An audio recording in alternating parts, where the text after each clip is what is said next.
Warning, this episode will be discussing extremely dark themes that include different types of violence and death. Some people might find these topics distressing. This podcast is not made for children. Listener discretion is advised. Hello, everyone, and welcome to Full of Paranormal B.S. I'm Jess, and I'm a skeptic. I'm Colin, and I'm a believer. Well, here we are.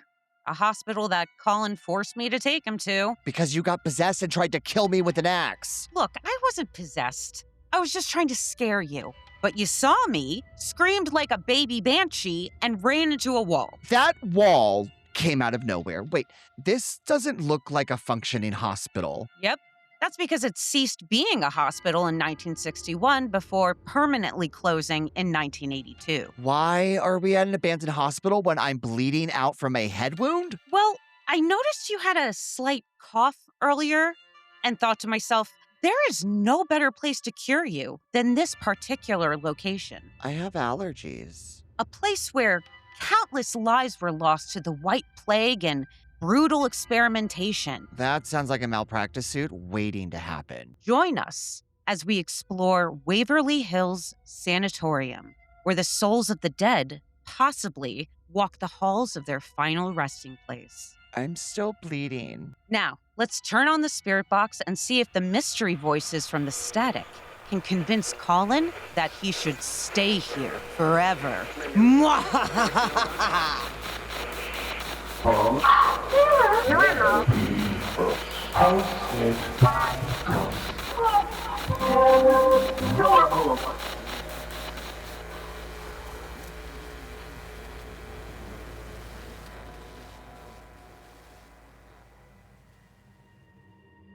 The story of Waverly Hills Sanatorium begins with a very real medical crisis. Opened in 1910 near Louisville, Kentucky, Waverly Hills was built to treat patients suffering from tuberculosis, a disease that claimed thousands of lives during the early 20th century.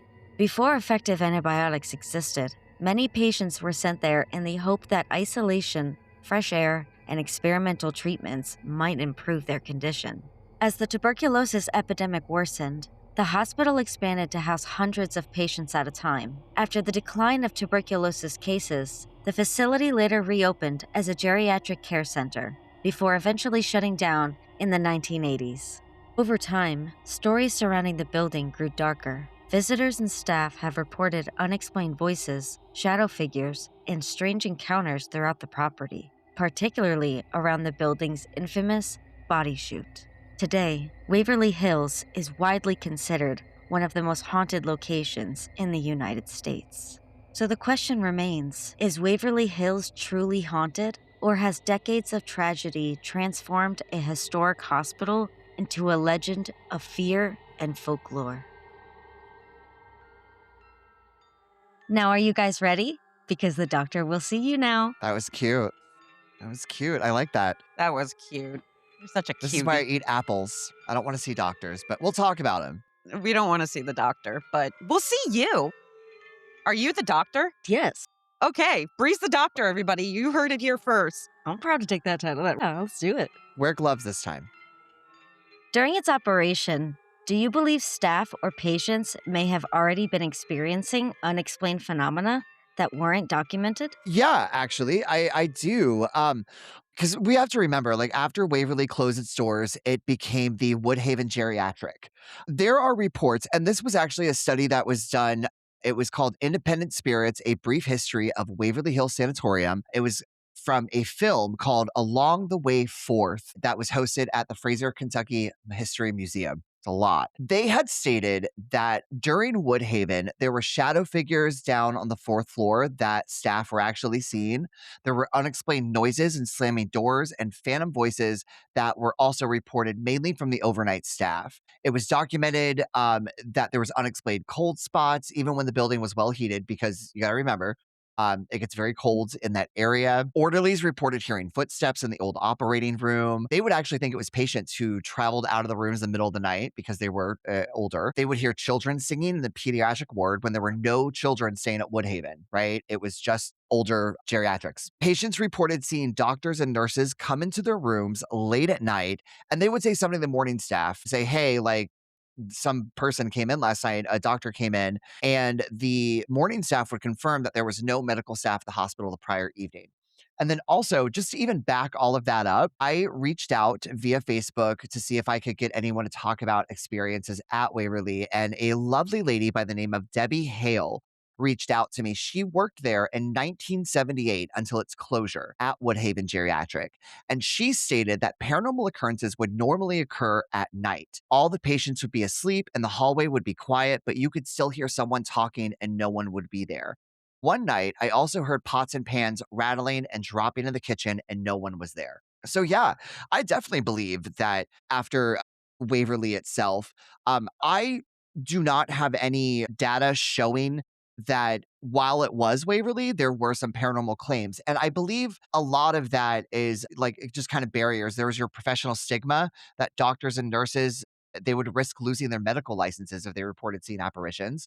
There was medical bias. Patients couldn't really account for anytime a patient would be like, oh, look, I saw something. It's like, well, you also have TB. Maybe you're seeing something. Symptoms of a fever, mental decline. Medical charts strictly prioritized physical data like temperature, x-ray results. There wasn't any time to sit there and say, hey, like Larry down the hallway just saw someone walk through a wall. It didn't really happen. So I do feel in this question itself that yes, as Woodhaven, clearly there are people experiencing paranormal activity. Well, I didn't answer this question thinking about Woodhaven because I took it as during its operation when it was Waverly Hills Sanatorium, not when it was freaking Woodhaven. So to me, you just cheated a little. I'll take it. But yeah, the way I went about answering this question is more so, even if they had experiences that weren't documented, I went more the route of explaining why they might have had experiences that they thought were supernatural, but in turn had more to do with their disease and their treatment because the patients, when it was Waverly Hills Sanatorium, I'm not talking about Woodhaven here, you cheater, they were put on a lot of toxic medication. There is a lot Yeah. of experimental medication that included heavy metals, which would induce vivid hallucinations.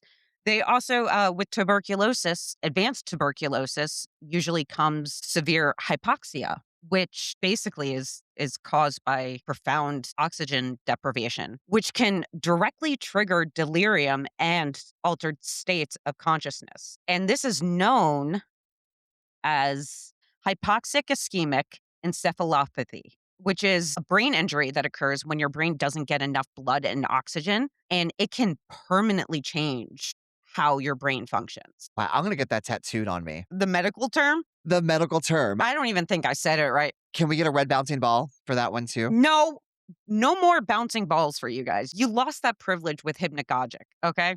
Oh, we did. We did. Honestly, I don't even know if I said that right. When I said hypnagogic, I looked up, so I knew how to say that. But this one I didn't, so I'm guessing. So feel free to roast me for not saying things correctly. Roaster in the comments, doctors. But yeah, this hypoxic encephalopathy blah, blah, blah, blah, blah, because of the severe hypoxia that can occur, which can cause delirium. So even if there were experiences during that time that happened to be documented, I don't feel like you could even take that seriously just because of what the patients were going through. And even just the nurses and the doctors, because the whole facility operated as a self-contained quarantine community.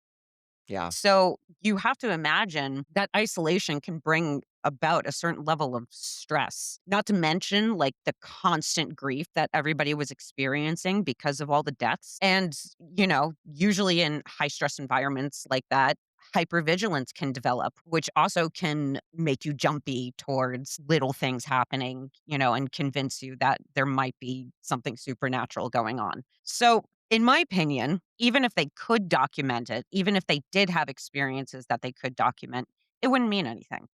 You can't trust it.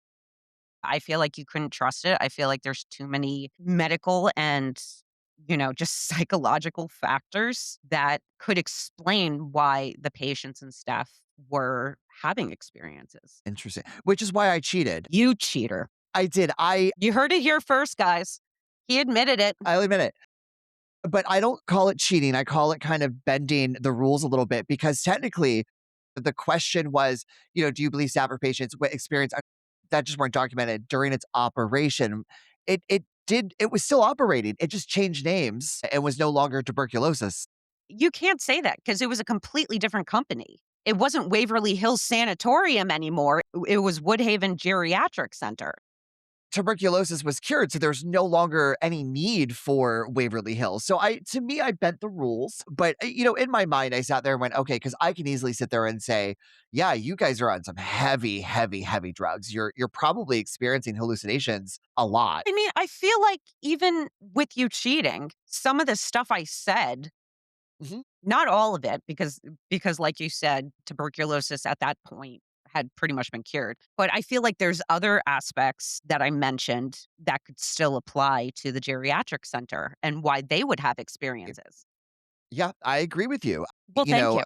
You cheater. Well, because even like you said, it's kind of like when you are an elderly person placed in a geriatric place, especially one of this nature, there is that sense of grief. There is a lot of people were sent to Woodhaven to unfortunately die. It was almost like a hospice, and they are experiencing certain areas of how do we put it, like death or failure of organs. And yeah, you absolutely can. But like I said, this is the reason why I'm really happy that Debbie Hale wrote into me because she was a nurse there and she wasn't, experiencing or on drugs. It was the 70s, not that we know of, but, all that kind of stuff. So that's why I really love her comment and what she experienced there while it was Woodhaven Geriatric. Right. I mean, it's cool that you had somebody write into you. So cool. It This is is really awesome. cool.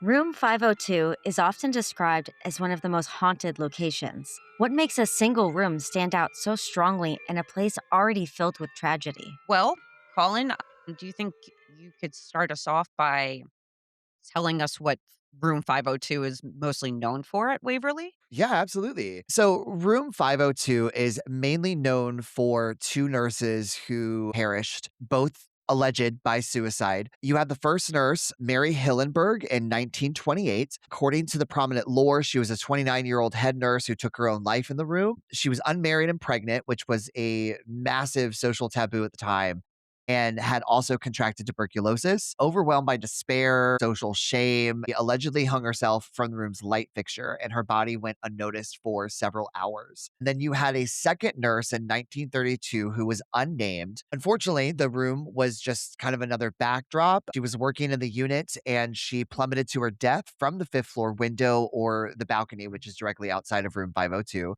There were rumors that circulated that she was pushed, but official records do remain unclear. Both of these things really cement the room's reputation. There was also another thing with 502 that it was after it closed in 1961, it sat abandoned. There was this kind of rumor that stated that there was a homeless man that was later murdered in room 502 as well. Well, I don't believe any of that. I mean, mainly because of what you just said. There's no official documentation to corroborate any of these stories. This story of Mary Hillenberg, where I don't even know how they got that name. Actually, I might know, but I just haven't been able to confirm it. So when it comes to the nurse, I came across this very, very interesting bit of information on Reddit Tell me. that now I just found this information from a post. I couldn't really find more to back it up, but this guy felt so passionately about this that he actually posted kind of this expose on every paranormal Reddit page about Waverly Hills in the comments. But he does say something very interesting. He talks about all the popular haunts and stuff like that. But what stood out to me is specifically what he said about room 502. Now, the post I found this on was called Waverly Hills Sanitorium is notoriously one of the most haunted places in the world. And it was posted by Paranormal World 12 years ago. And the commenter who left this is BCA 1992. And what he said is room 502 This is one of the popular ones. It is said that a nurse named Mary Hillenberg had gotten pregnant out of wedlock and decided to kill herself over it. Now, you can look into Louisville records and never find that name. In fact, she isn't even in the roster of medical staff. Speaking to an ex tour guide named Robert Zoeller, he said that the story comes from a local band named 502 and that lead tour guide Keith Age liked their story and had made it part of the history. He now claims that he even has her death certificate that neither Robert or any of the other tour guides have seen. So I did try to look more into this. Now, unfortunately, the exact identity, music, and specific members of the band 502, I'm guessing are entirely lost to history. Mainly because from what I found out, they were an underground alternative music group. Okay. They didn't leave any digital footprints or streaming tracks or formal media or any kind of thing. But from what I gather, they were kind of known for their style. But anyway, apparently Zoeller explicitly noted that the specific name and theatrical backdrop used for Nurse Mary did not exist in any hospital archive. Instead, the concept was lifted and adapted from 502, which they named themselves that because the telephone area code for Louisville is, I guess, 502. And that, the band used dark local asylum imagery to market themselves. I guess they did photo shoots at the Waverly. And then the story that Keith Age apparently got was later integrated into the standard tour script to provide the room with a highly profitable, shocking backstory. So I thought that was really interesting. It's such a bummer. I couldn't find more about the band. I believe Keith Age might have a documentary out about Waverly. I couldn't find anything else about the tour guide that he mentions either, Zoeller. But I did find somebody else also talking about it in this article from AmericanHauntingsInc.com titled "The Waverly Hills Sanitorium, Kentucky's Hospital of the Damned." It was written by Troy Taylor. Couldn't find when it was written. I'm gonna guess sometime in the early 2000s. And he says, as with so many legends, no records exist to say that any of this actually happened. There are also conflicting accounts as to how the woman managed to hang herself. Some say that she did it from the light fixture, others from a pipe over the door, and some say from the rafters. There are no rafters. The pipe over the door was part of a sprinkler system installed in 1972, and the light fixture is hung on a light decorative chain that would not hold the weight of a person. There is no actual documentation of either death, although some claim the stories were verified by a former staff member. And here he brings up another staff member, kind of pointing the finger at somebody else other than Keith Age, named John Thornberry, who died in 2006. According to the obituary, he was born in 1922, which would have made him 6 and 10 years old at the time of the alleged deaths that were connected to room 502. This makes his verification more than a little problematic. But anyway, yeah, I couldn't find anything about the homeless man other than the stories, the lore, as you said. But yeah, I found this bit of dirt about it, but it looked like I couldn't find anything else about it other than this Reddit post and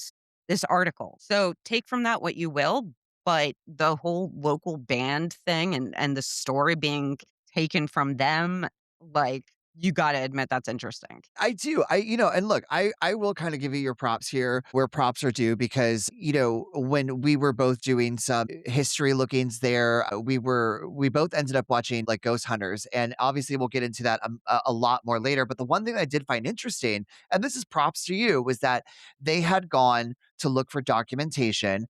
And really the only thing that the one person found was that there were two nurses documented to have died in 1934, which everything else stated that the first nurse died in 1928 and the other nurse died in 1932. No names were given in the documentation of the nurses that died in 1934. There was no circumstances. It was just listed as single. There was not one listed as a suicide. Now, granted, that could have easily have been the fact that, you have a hospital and you're not going to sit there and list someone, who had committed suicide, but the dates don't line up or anything such as that. Going to, my end of that, I feel to really answer the question is like what makes a single room stand out. You have this tragic suicide of two nurses, right? I'm gonna choose to believe that, something like that did happen in these rooms. But I also believe that the main reason why we have so much activity is because these women didn't die by a terrible disease. They took their own lives. And I feel like that energy itself is imprinted in this particular room. And then we also have the assumed murder, of a man. So if a murder did happen of a homeless man, you have all of that energy just kind of wafting, into the room. It's been imprinted.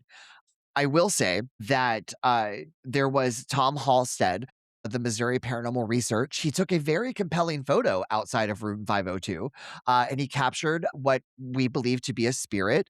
Some people believe it to be the spirit of Mary Lee, who was a woman who lived in Waverly. She had tuberculosis. She died. And then others think that it's actually Mary Hillenberg. If you guys want to check out the photo, it's a very famous photo. We'll post it on our socials so that you guys can check it out. Let us know what you think about that. Yeah, I've seen that picture you're talking about. To me, zooming into it, looking at it very closely, it looks fake, dude. It looks fake. It looks edited. Like, it looks like something was especially, like, for me, I always look for fakery around the edges of an object, and you can see a certain type of pixelization when something is inserted into an image, and I feel like that's what I saw.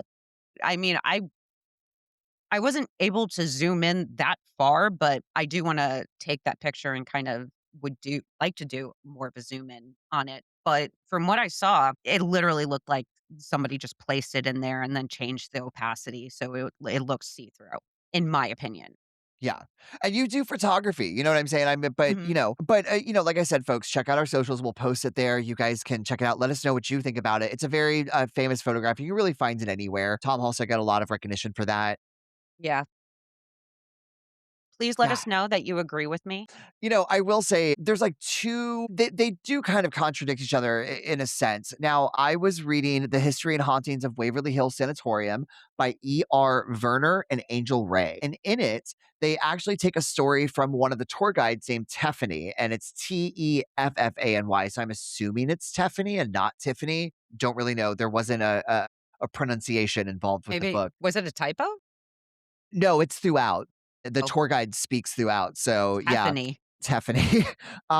So she says, and this is Tiffany, it was quoted that the fifth floor is very special just because while doing a tour one night, somebody heard a girl screaming. There were only two people in my group who were girls, and I was one of them, and the other one was in the basement. We thought we heard a girl screaming, and it turns out it was none of us, and we went up the stairs, and a bouncy ball, one of those LED ones, flew out of room 503 on the fifth floor. Not the room that had the nurse that hung herself, which is a true story. They actually have proof of that, but it was just that it bounced off the wall and bounced and bounced, and then it kept bouncing. That's what she says. Yeah. No proof. Um, No proof. but then on kind of a contradictory side, a Mhm. little bit, the other book that I picked up, which was Haunted Journeys, Waverly Hills by Sarah French and Joe Netter, they do talk about room 502 and how they experienced nothing on their night in Waverly. They felt that they had to include room 502 in the book since it was like one of the well-known areas, but they did an EVP session, they did some REM pod stuff, and they didn't really get anything. But they do say spirits show themselves when they feel like it. Just because we got nothing, that doesn't mean it's a hoax. It just simply means we got nothing while we were there. There are tons of reports posted of other people's experiences. I'd suggest looking them up. Many are quite fascinating. So that's also, one thing that I like to point out is that, look, we have this infamous room and there are plenty of things that kind of made it infamous, but just as much as experience doesn't happen in a particular location, there are just as many stories that do happen in that location. So it's kind of like, what do you believe? Oh, you're asking me? Well, no, I just in general, like, to the audience, to you, it's like, what do you believe, when it comes to that? So, I don't believe. no, really? No, they don't exist. I'm sorry. Like it's always going to come back to that. There's no evidence of them ever existing. And they're not even that name, the Mary Hillenberg name isn't even on the roster of medical staff. So like to me there was no hanging. There, there was no woman that was pregnant because there's no evidence that she actually exists. And the other nurse, they don't even have a name for. True. So I'm sorry. Unless documents come out that prove me wrong, I'm going to continue thinking that these stories were made up to hype up the room. I don't know. Yeah. I still firmly believe obviously things happen in that room. As to why, is it just the stories themselves that give people, the idea of when they're in there, like, oh, I'm expecting to meet Mary Hillenberg. But also, here's the other thing that we totally forgot to mention. And, we spoke with a wonderful team called Chasing Midnight, and they let us know that they also went to room 502 and they remodeled not they, but Waverly remodeled a We're, bathroom we're going to talk about in this. 502. And Yeah. let me just state this, right? Okay. I know from experience when you are investigating, the big poo can and will happen. It comes in all shapes and sizes. And if they only have bathrooms on the first floor and you were on the fifth floor, I get it. Like, what are you supposed to do if you got a duty gremlin tugging at your colon? Like, run down and hope you make it? Like, look for a Barnes and Noble on your way down to the first floor in hopes that you can make it to a toilet?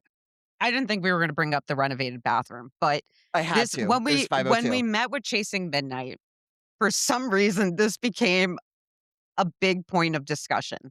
And it was funny to me that of all the things I was expecting to discuss with them, renovated bathroom, I did not think was gonna be one of the most exciting topics that we covered. But yeah, it is. I think it is weird. I think it is weird that they renovated a bathroom up there. I wanna know why. I'm guessing it probably has to do with what you said, like, especially with all these tours and stuff they're doing. They just need another place for people At to least go. the money they're making does go back into Waverly Does in a it though? sense. Does it? I don't know. I have questions. But yeah, so if you end up going to room 502, you might not meet one of the nurses, but at least you can relieve yourself in a fully new renovated bathroom. So there's that at least. Exactly. You can poop in peace. I also forgot to ask them what kind of toilet paper is there. Like, I'm curious. Is it Charmin? Is it Angel Soft? Like, what Oh, are we working with? if it's Oh, one yeah. ply, Get rid of the bathroom. No, I'm not. ugh, I'm not going all the way up to the fifth riot, floor to. Yeah, riot Waverly if it's absolutely. one ply. Yeah. And if look, I know that I'm leaning more towards the skeptic side on this, but it's really, if I am in that bathroom, Mary Hellenberg better be giving me toilet paper if it runs out. Like, that is what I What want. if you Like, did Bloody Mary oh my in the god, renovated bathroom yeah. and I then don't know. Nurse Do they have Mary a shows up? mirror? That would be amazing. Have to That have a would. mirror in there. Most bathrooms, especially if it's newly renovated, I "Oh, we're gonna mean, give you everything but the mirror." Like, come well, on. hey, yeah. But once again, thank you to Chasing Midnight for talking with us. We have a lot more Chasing Midnight stuff to put in there at some point, but I just love the renovated bathroom. It was so funny. I'm also kind of wondering why it was in room 502. Why not room 506 or 503? Like, why room 502? There was a lot of unanswered questions that they couldn't answer, but I had to bring it up. I had to. Because it's one of the more popular The rooms. locations. It's You yeah, stay in there you said it longer. yourself, it's all the way Yeah. on the top floor. So, and if the only other bathroom is on the bottom floor, on the first floor, or on the ground floor, on some floor. I don't know. I don't know. I don't know where the bathrooms are in Waverly. I'm not gonna pretend Right. like I know that. I know a lot, but I don't know that. Yeah. We didn't So, look that up. yeah, I'm guessing just because it's such a popular spot, and I'm guessing they might have had previous accidents or something from other investigators. I don't know. I Tina just, or, what's the other owner's name? Tina Charlie. Mattingly? And Yeah. Tina and Tina and Charlie, get Charlie. back to me. Let me know Yeah. the reasons. I would like to if you're listening, I would like to know why the I renovated just, bathroom. I just picture someone running down the halls of Waverly going, my poop is coming. And just like running, like trying to make it Oh my god. downstairs. Imagine anybody doing an EVP while there's somebody in the bathroom. If there's a presence here, please speak to us. Okay, spirit. Okay. Okay, we get it. We get it. Craig, shut up in there. Bring your own toilet paper is what our producer said. I mean, that's a great idea. We got to bring our own TP. Yeah. I mean, it should just be a part of a regular ghost hunting. Like your toolkit, right? Yeah, You've like your got your toolkit. EVP. Yeah. Yeah, You've got your REM EVP, pod. You get your Cat flashlight, toilet cat paper. balls, toilet paper. Yeah. Well, I Not like one that. ply. Never one No, ply. One ply never one ply. sucks. Multiple stories center around shadows walking around the fourth floor. Who or what do you think these shadows entities are? So I personally think that the shadows are just energy. We have the first law of thermodynamic theory, and is that energy cannot be created or destroyed, only transformed. I think Waverly saw so much death and energy being transferred into the grounds that these shadows are literally imprints of like a busy and scared hospital. I read in the book Haunted Journeys of Waverly Hills, they taught like Joe talks about during the tour. He says, as we're standing there adjusting our eyes, the volunteer told us to look down the hallway towards the end. Let me add, there was no one else on the floor at the time. We were the first group to explore the upper levels. Everyone else went down to where the body chute was. As we're looking down this long hallway, we start to see something. Little movement so quick that you can barely register, as it was nothing more than a blink. We were unable to catch any of this on camera. The guide let us know that we were looking at Waverly's infamous shadow people. So multiple people have captured this with their own eyes. And I went a little bit further, and there was a gentleman who reached out to me via Facebook. His name is Josh Chow. And he spoke to me about the fear frequency. And Josh Chow was a tour guide there, and he states that he blasted the 19 hertz, which is inaudible to humans, while helping a guest on overnights.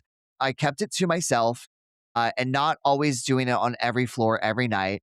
And he explained to the staff that he would get great interaction on the floors.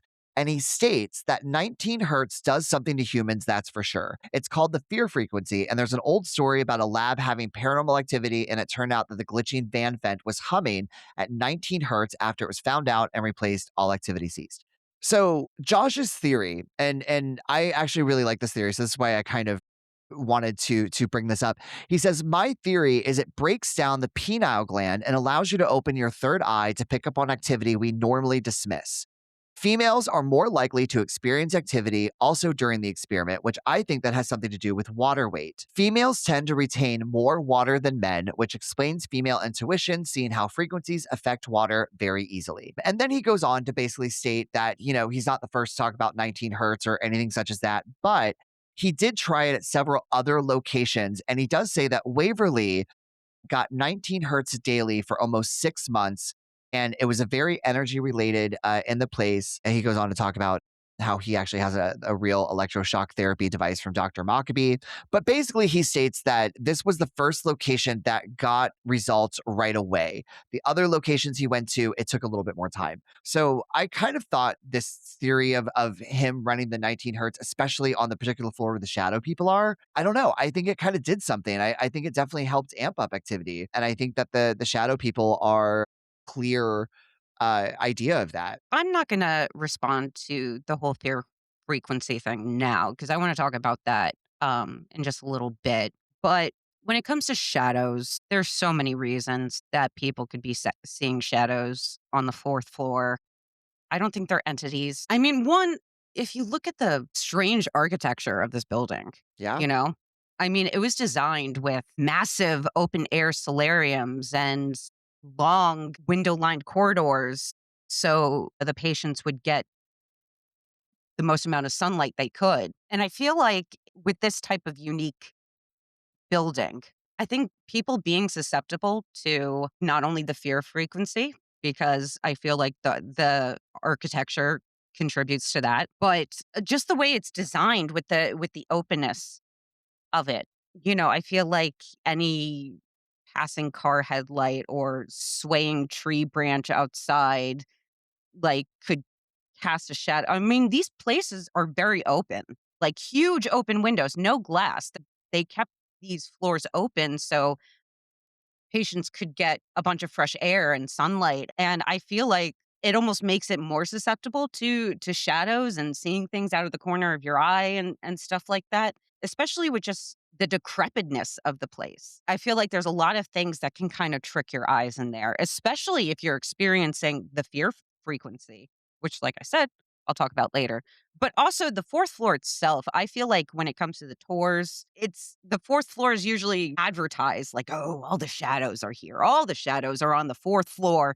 You're going to see some shadows. Thought Chasing Midnight said that, like, there was no lights and they had to, like, have their flashlights There's because there were lights. flashlights, there's people, there's a road that where, I mean, even moonlight can cause shadows. That's true. But I think a lot of tour guides, yeah, when they talk about the fourth floor to any visitors or investigators, they are mentioning the shadow people. So that's imprinted in their head even before they start investigating. Yeah, and it can be pitch black there. It can be extremely dark and pitch black. And I feel like when you're looking into such darkness, and I've even done this before, the human brain desperately tries to like find order in random visual shapes, a natural shifting shadow, or even like a wall stain, which Chasing Midnight did say that there was a bunch of those, especially in the death tunnel. Those things could be interpreted as a humanoid figure, maybe moving around. So, I mean, I will say we had our producer hop in here and talk about because Waverly with the lighting and all of that. Now, I will say, looking at the structure of Waverly, I do know in the parking lot area there are like they have constructed like little street lights and such as that. Now, I will say though, as far as headlights are concerned, if you're talking about headlights by the passing road, Waverly sits up on a hill and there's a long road that travels up to it. So there shouldn't be anyone in the building if there are cars in the parking lot, like driving around and stuff like that. So I will say, like, headlights. Okay, maybe not headlights, but I mean, everybody's walking around during Yes. investigations. They're all Yes. walking around with flashlights and stuff. Yeah. And the way that light could easily Easily bend. Yeah. bend and And bounce and do not get me wrong. I do agree with you in that sense, but to sit there and physically see shadows walk back and forth in a hallway, and as you get closer, they dissipate. There have been numerous reports of people physically watching things walk across the hall when they're just standing there. There's no one else on the floor, and people have sat there and said, yes, there's moonlight, or yes, there's this, but we're physically watching things walk. And some are super quick, some are not. And to me, it looks like a bustling hospital, right? yeah, I mean, to me, you're just kind of describing basic pareidolia with the combination of the fear frequency. Like I Interesting. said, I'm going to talk to you about that in a I'm minute. excited. I'm You excited. should be because I did something It's okay. stupid. I'm ready. Another well known figure is the Creeper, described as something crawling along walls. Who or what do you think the Creeper is? Colin, you ready for me to discuss the fear frequency now and the very stupid thing I did? I'm in depth. I am on the edge of my seat right now. Okay. So I think the creeper doesn't exist, obviously. I mean, you guys knew I was going to say that. But It's still a shock. Josh Chow, who got to my argument before I was able to, like, the thing is with him, like, he played it when he was at Waverly. Is that what he said? Yes. Yeah, for 6 months. Well, Waverly is already kind of built to generate the fear frequency, I feel like. I mean, it can be generated in old abandoned structures, but especially this one because of what I said earlier about the architecture and the batwing layout of it and the wind blowing through those like windows, those open windows and long corridors. From what I've seen, can generate that low frequency sound wave, basically 19 hertz and under. From what I've read, is scientifically proven to trigger a fight or flight response, extreme dread, and even visual distortions, such as seeing fleeting gray or black shapes in the peripheral of your vision. Peripheral? Anyway, the peripheral of your vision. I kept coming across this fear frequency thing when researching Waverly. So I decided to try it. Really? Yeah, I decided to try it yesterday. No, not yesterday. Day before. Maybe yesterday. No, it was yesterday. Okay, walk me through this. Set me up. I mean, I thought it was interesting. So I found this video on YouTube that was titled 18.98 hertz, the ghost frequency for 12 hours. Now, I didn't do this. Obviously, I didn't do this for 6 months like your friend. Yeah, yeah. But I tried it for a little bit, about an hour, and I noticed some things. Now to walk you through it, I'd say within the first 5 minutes of listening to, and I cranked that shit up. That shit was cranked up so hard that I wanted it to work. But I would say within the first 5 minutes, I started feeling weird. It almost felt like my eyes were pulsing, if that makes sense. And the feeling, what it reminded me of is, when you go on the walkway of a plane, when you're boarding a plane, you go in that walkway and there's like this condensed sound in your ears and Yeah. it makes you feel like, well, me personally, it makes me feel really uncomfortable, but that's what it reminded me of. That's instantly what my mind went to because I was like, Why does this feel familiar?" And it did. It felt like when you're walking on the walkway to board a plane. Definitely started feeling uneasy and stressed, I would say about 10 minutes into it. But honestly, I don't know if that was just me or the fear frequency because I was genuinely stressed about things in my personal life. But what was odd is I did at a certain point, and I was just I was trying to pay attention, but I was also doing other stuff. And I found myself, I would say, maybe 20 minutes in, starting to be a little jumpy at, like, just slight movement around me. It felt like I was hyper aware of everything kinda happening around me. If a fan blew and, like, moved my curtains slightly, it would make me jump, something that normally wouldn't make me jump. But honestly, the longer I listened to it, the worse it got. It felt like a natural kind of progression. Around the half hour mark, I did think my eyes were kinda playing tricks on me, and I don't know if that's, like, because of the way it makes your eyes feel and, like, your whole body feel when you're listening to it. Yeah. Around that same time, I started feeling paranoia and, like, really getting antsy, like, I just wanted to leave. I felt like I had to go, like, move. I had to get out. About the 40-minute mark, I kept on feeling like I was gonna cry, but I didn't know why. My whole body started feeling weird. I almost felt nauseous at times, and at a certain point, I would probably say within the 30-45 minute mark, my head started to kinda hurt from it. One thing I noticed too is it made my teeth feel weird. Everything kind of felt more sensitive. Like the whole feeling it gave me was really uncomfortable. At a certain point, I felt the need to just kind of hug myself for no reason. I just hated the feeling. I felt like, yeah, I was hyper aware of everything happening around me. I could feel my anxiety increasing. I was unable to relax while I was listening to it. After listening to it a long time, it kind of shifted from that feeling of being on the walkway to a plane to almost feeling like what it would be in a helicopter with your headphones on, like that feeling you would With the have. hum, yeah.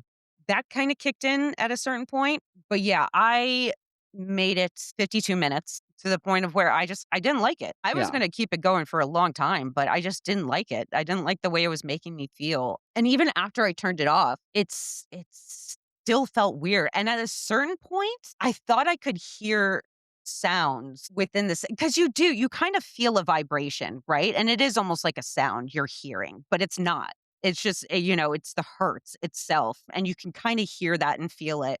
But, like, as I listened longer, it almost it felt like I could hear other sounds almost hidden behind it. I know that sounds fucking weird as shit, 'Cause but it also sounds like you're trying to, like, you're about to say you could hear colors and snozzberries taste like snozzberries. oh, no, no, no, no.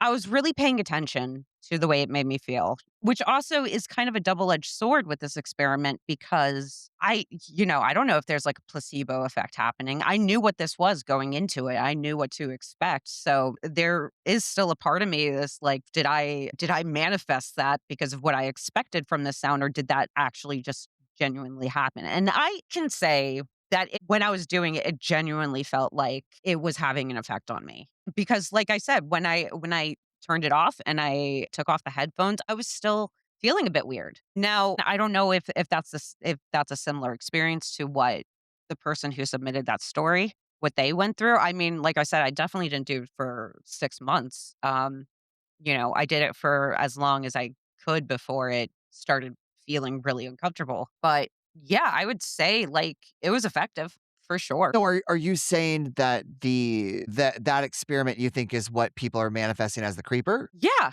because it does fuck with your vision and the way you feel. I did feel like I was seeing things in the corner of my eyes at at certain times. Slight movements did seem bigger than they were. Like I said, they would make me jump, and I'm not jumping like that over like a curtain moving. Come on. It made me feel not like my usual self. I regretted doing it a little bit. I'm sorry. No, it's okay. I say that, but also in the back of my mind, I'm going, I wonder if I should do a longer experiment on myself Yeah, yeah. because it's fascinating. And I think there is something to this when it comes to Waverly Hills because there's no other place designed like Waverly Hills. So yeah, I think one of the reasons people are seeing the creeper is because of the fear frequency and also pareidolia.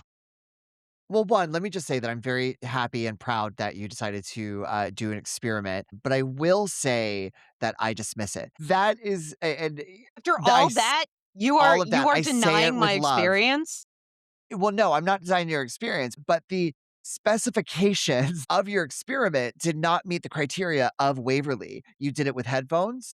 You were not in a large active area walking around. No, but it was the same it was the hertz. Like, it was the Correct. same it was the level of hertz that would be caused But in you that also had it amplified in a headset. You were not you walking had to around. amplify it because it's amplified for them, No, whoever's in that it's building. put through speakers. They're not wearing headphones, but and It's it's not bouncing put off through of. speakers. I told you, it could be caused by wind just because Well, of no, the I'm saying Josh Chow did it through speakers. he did.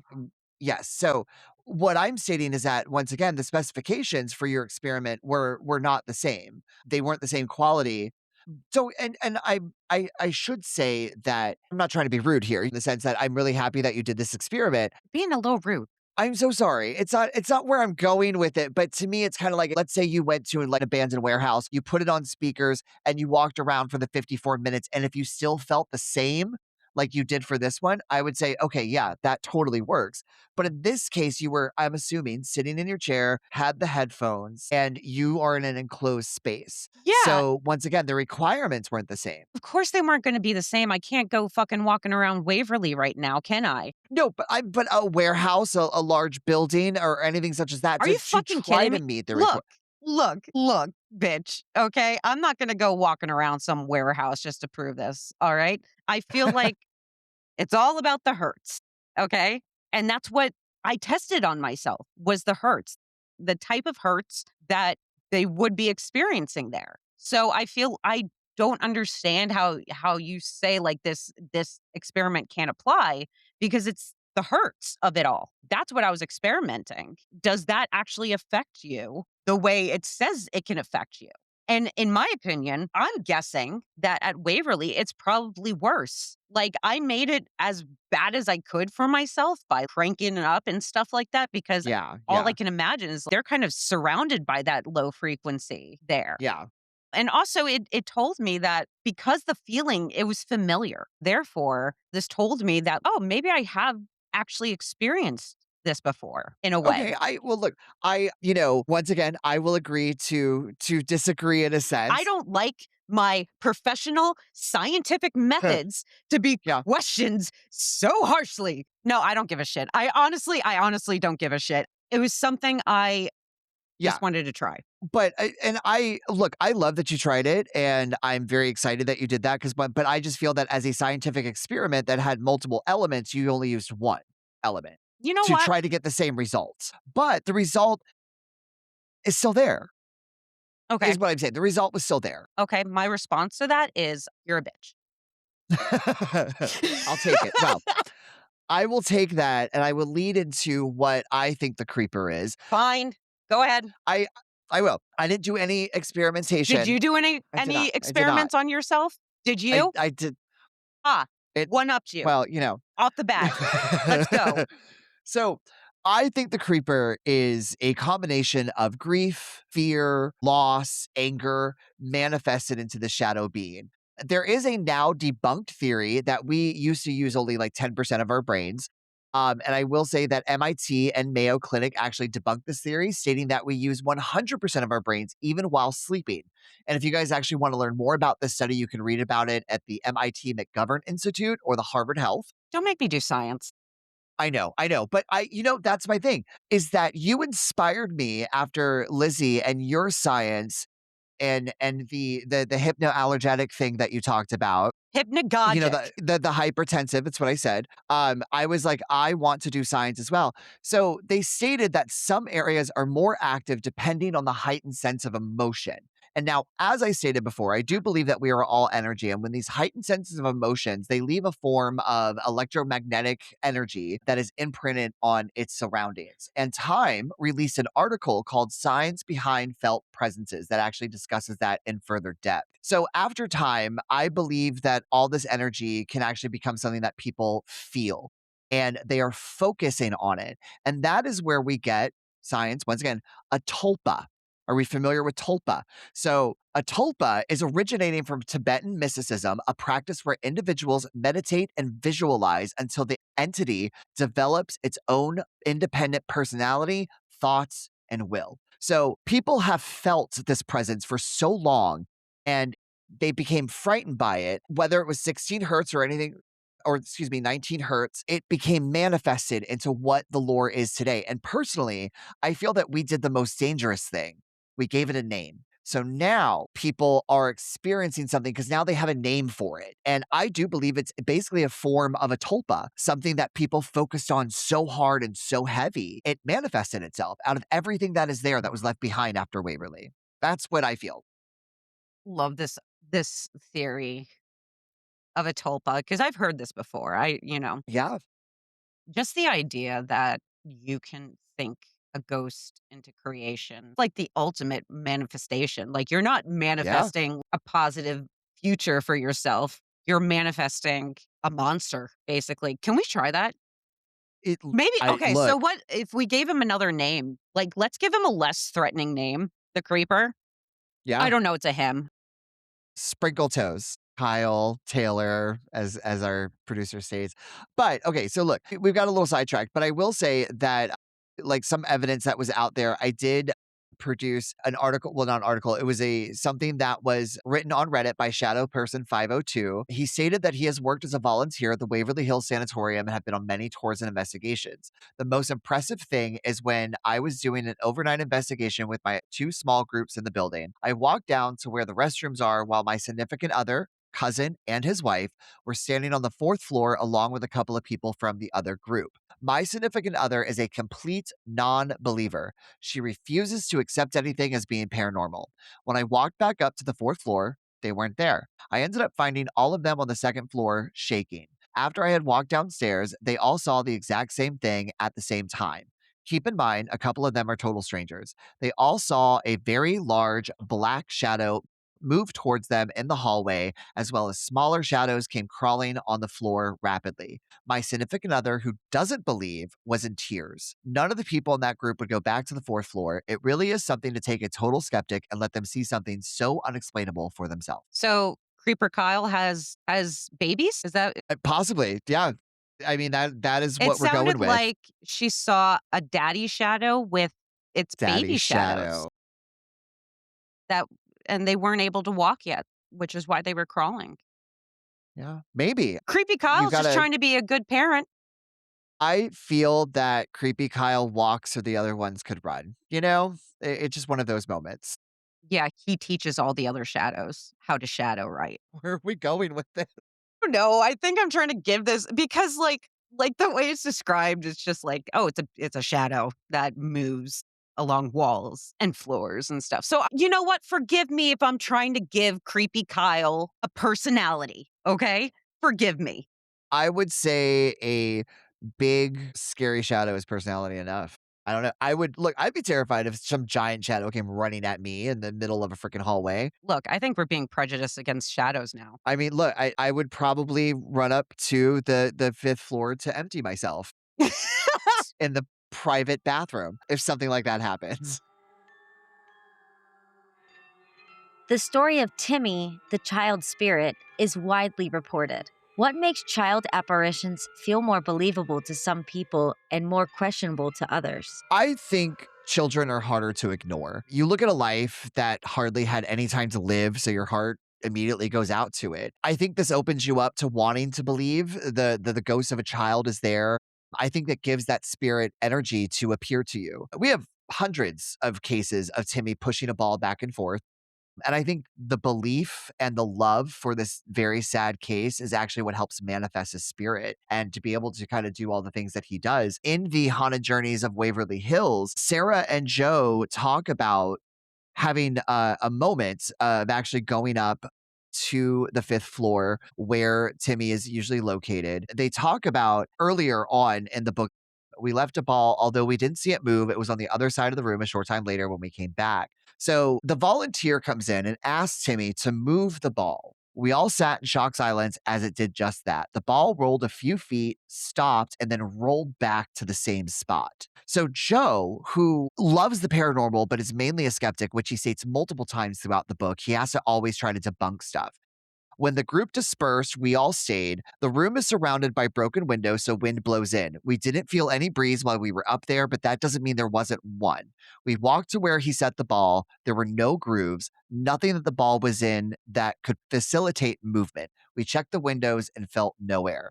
While they do sit there and say, of course, maybe the wind kind of blew it to the one spot, what they cannot talk about or debunk, excuse me, is how it rolled back to where it was. So yeah, I believe that this idea, this ghost of Timmy is still very much there. And like I said, I think he's kind of rolling around this ball almost, for attention. You have this possible 5, 6 year old child who is afraid to move on in a sense, I think. And once again, I think that our love for that story is kind of what keeps him alive. Okay, so I have a problem with places using children's spirits that seem completely made up. And just like Lizzie, Lizzie Borden kind of gets a pass because the kids that they say are in the Lizzie Borden house actually existed, but they just didn't exist there. This Timmy reminds me of Jackie from the Queen Mary. And I get mad about the child spirits, especially, like I said, when it doesn't seem like they actually exist. There's no archival record of a patient named Timmy that matches the lore that Timmy was given. And when I looked up the lore, okay, you know how had a lot to say about US Ghost Adventures the last episode? Yes. Well, I have even more to say now because I came across on their website, they have a whole page talking about the hauntings of Waverly Hills Sanitorium that they posted in 2024. And they have a section about Timmy. And this section says, perhaps the best known ghost residing at Waverly Hills is that of a boy named Timmy. Timmy O'Shea lived in the children's pavilion while his parents were being treated for stage 3 tuberculosis. Timmy would often play ball with other children on the roof of the sanatorium. One day, Timmy fell off the roof and died. A police investigation determined that it was an accident, but there were rumors he'd been pushed by a man standing near him at the time of the fall. This pissed me off for multiple reasons. First, I literally searched for anywhere else that said this same information does not exist. This is only US Ghost Adventures that says this. And you know what? They're already on my bad side and now they're making it worse. So here we go. So the Timmy O'Shea name, couldn't find literally anywhere else that said that. The whole story about being on the roof and then fell off the roof and died and how it could have been an accident, but it might be murder is the exact same story as the second nurse story. Not Mary, but the second nurse they say died. It's the same story. The thing that really bothers me is how they said he was being treated for stage 3 tuberculosis. Now, because we were doing Waverly, of course, I had to do a bunch of research into tuberculosis. And what I found out is that tuberculosis is not diagnosed in stages like cancer. What doctors did during that time was classify it by forms. What I found is that in the height of the sanatorium era in the 1920s and 30s, the National Tuberculosis Association standardized how the disease was diagnosed and cataloged. Doctors evaluated patients using a highly specific 3-dimensional framework. So yeah, it's never been diagnosed like cancer. So the fact that they said stage 3 tuberculosis to me is quite a fuck up for US Ghost Adventures and this article because it's not diagnosed like that. It's usually diagnosed in phases such as incipient, moderately advanced, or far advanced. I feel like the whole child spirit thing is So emotionally manipulative. It's such an archetype in dark tourism. The concept of this lonely, deceased child looking to play. Like you said, it triggers a primal human instinct. So when it seems like these kids are made up, like that kind of annoys me. Because, like I said, it feels very manipulative. And also, like I said in the last episode, the power of props. There's freaking toy balls everywhere when you go see Timmy. Yeah, it's a tactile anchor, to really validate the encounter of witnesses. But Yeah. what I will say in response to that, Jess, is the simple fact that while there has not been documentation of a Timmy, there is documentation that children died at Waverly on the fifth floor. So to me, the idea of a child spirit still being there is very valid. While it might not be Timmy, that could have easily been someone who's just kind of like, well, I'm going to name you Timmy because I watched South Park or whatever reason. But to me, I think that a lot of evidence that states that a child spirit does exist in Waverly, if not many more. It's still possible. There's lots of children who unfortunately died there. So why is it only Timmy? Why are we only getting Timmy? Anytime they talk about a child spirit, it's Timmy. Why Timmy? Which it convinces me that it's made up because they had so much to work from. They have all of these reports of patients, of actual children patients who were there. So what tells me this is made up is the fact that they didn't just go and pull one of those kids' names or try to find out if it's one of these kids. They made up a whole new one that you can't even double check. U.S. Ghost Adventures did, is what we're saying. Not necessarily Waverly, No, but Timmy we're O'Shea came from, but yeah. Timmy was already there. They came up with some last name. I don't know how the hell they got that. Like I said, it was the only place I saw the whole Pull Timmy the name out O'Shea of a thing. hat. Yeah. Really, it really, they're like, oh, we think he's Irish. O'Shea. Yeah, I just think Timmy was a name that someone for whatever reason came up with and said this sounds like but I think the energy that wherever this kind of spurned from is that the energy felt childlike and that's the reason why apparently this energy does like the use of the balls and rolling them around because that's how it communicates. And I think that gives childlike energy. So, I mean, while I agree with you, the idea of Timmy as the name of something and why they did not pull reports but that's the other thing is that when we come to paranormal investigations like this, it's all a game of telephone, right? Like we're not exactly sure how it started or where it came from or who came up with the idea first. But it's like why didn't they come up with the record? That's one question you ask. Like why didn't they just pull a name out? Maybe they didn't have access to these records. There's access to them. There's access to the medical records. Yeah, but I'm saying whoever came up with Timmy and this kind of idea of telephone games, maybe they didn't have access to records. Maybe they felt this feels like a Timmy spirit. I'm gonna name it Timmy, and then it just caught on. It just kind of circulated. Yeah, like the You whole know? Jackie thing. But Yeah. it makes me feel like they used Timmy because they felt bad actually using one of the real names that they could have. Yeah, because that child belonged to someone. At the end of the day, I mean, it's kind of this idea of it's I don't know, like let's hypothetically say it's the idea of kind of like Martha's watching the evening news, and she finds out that someone named a child Timmy at Waverly, and she had a child. It's just kind of all this back stuff that could be like, whoa, wait a minute, let me do it Well, this why way. But only one child spirit? no, there are reports of other children's spirits. I have something a little bit later, kind of an idea of a child spirit. Yeah. Okay. But I think the reason why, because here's the other thing, right?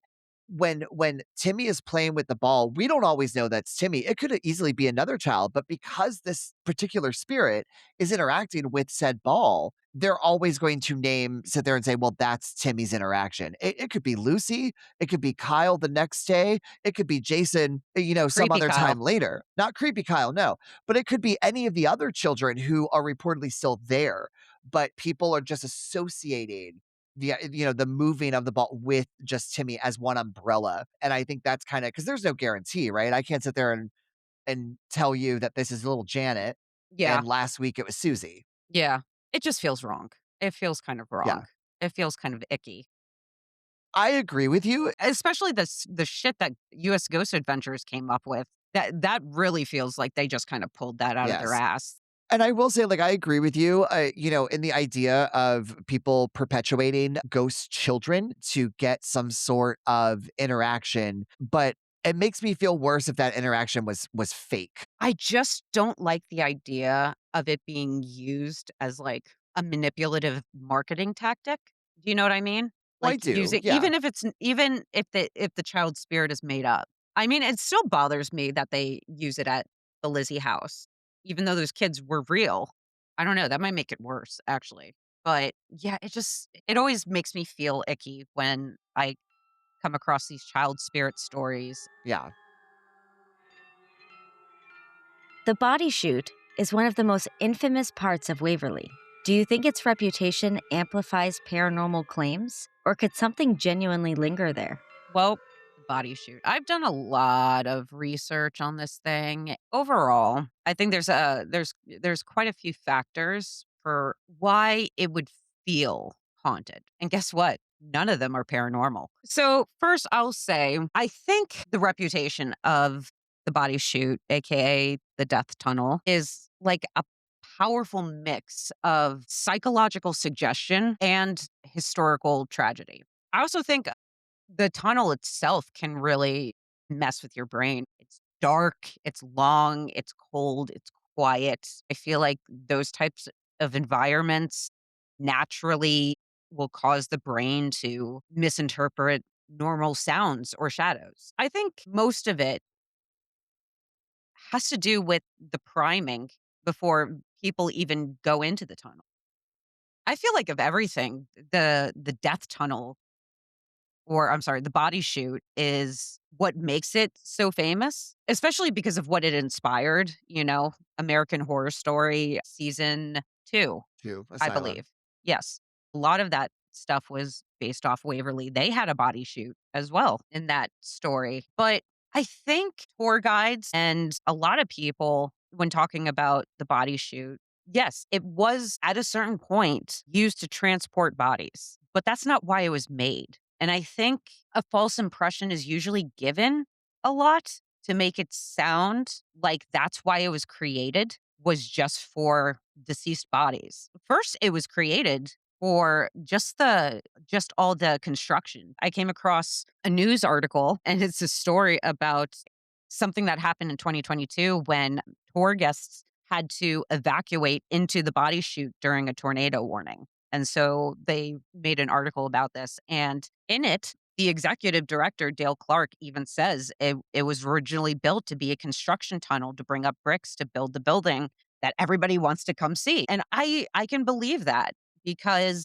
there was a lot of construction going on. I believe like they built a certain number of floors and then quickly got overpopulated and then even added on more floors, and especially the isolation of the building itself. I could see why this tunnel would be created. I completely understand. And also, like, it was used for the construction at the beginning, but then its main use at beginning of operation, and you can find this directly on the Wikipedia. And yes, I double checked the resources from that Wikipedia to make sure that was accurate because it was pulled from a book called Waverly Hills Sanitorium, A History by Lynn Pohl. And then that was put on the Wikipedia page. It says the sanatorium featured a tunnel built to carry steam and supplies between the heating plant located at the bottom of the hill and the main sanatorium building.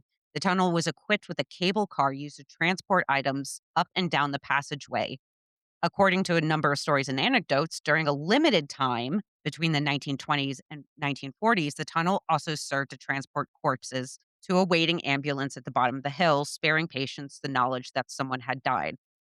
And that part is absolutely true. But I feel like they amp up the story by kind of implying that the whole reason it was created was just for dead bodies. And that's untrue. I've seen in some of the investigations I've watched, I've seen that be misconstrued, even by the owners. I've seen it to where that little detail is constantly being left out to make it seem like, oh my God, they had to build this huge thing just because of how many people were dying.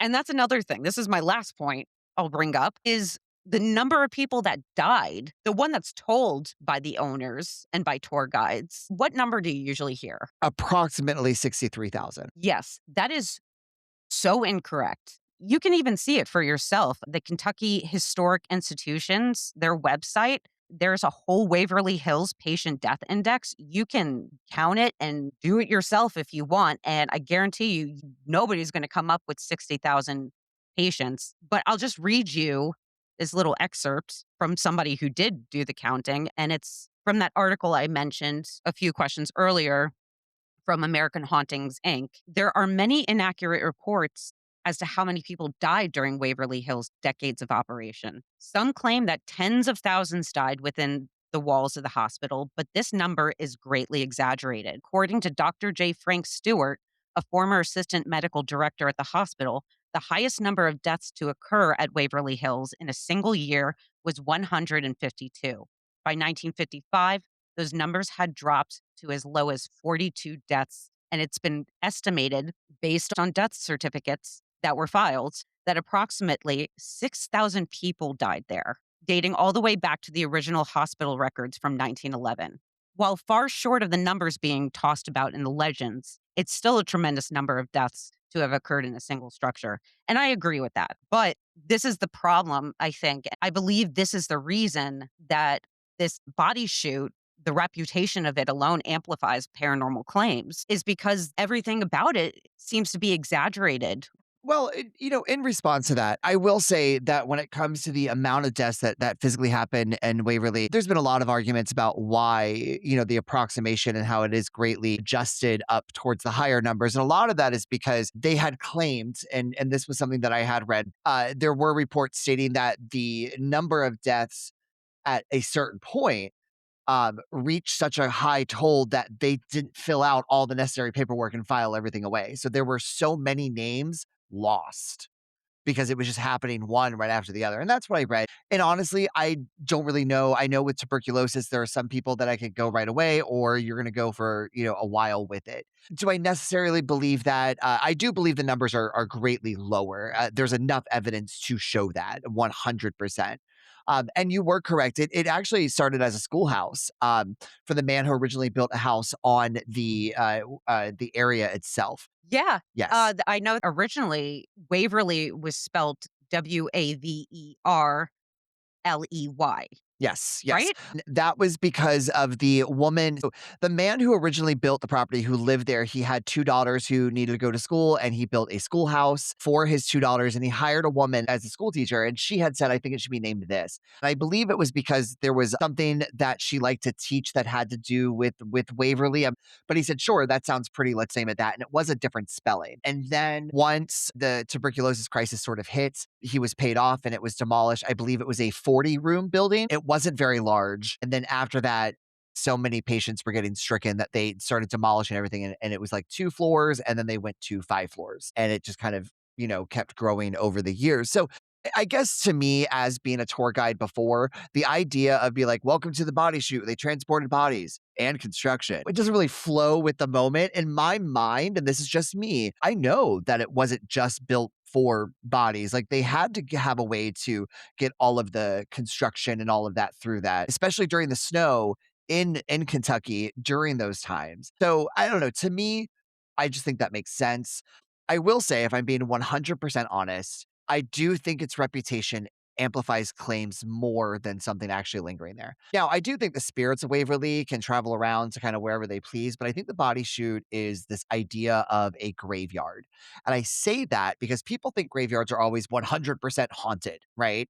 But a majority of the time, the spirit is either haunting the location where it died, or they're haunting a loved one or something along those lines. They're not like at their body hanging out at their tombstone. The body shoot is where the shell of a human ended up, not necessarily where they died. I think being a narrowish tunnel that is pitch black is going to easily amplify your senses. Your brain is going to start to fill in the blanks, and then having the knowledge of what happened down there just kind of amplifies that.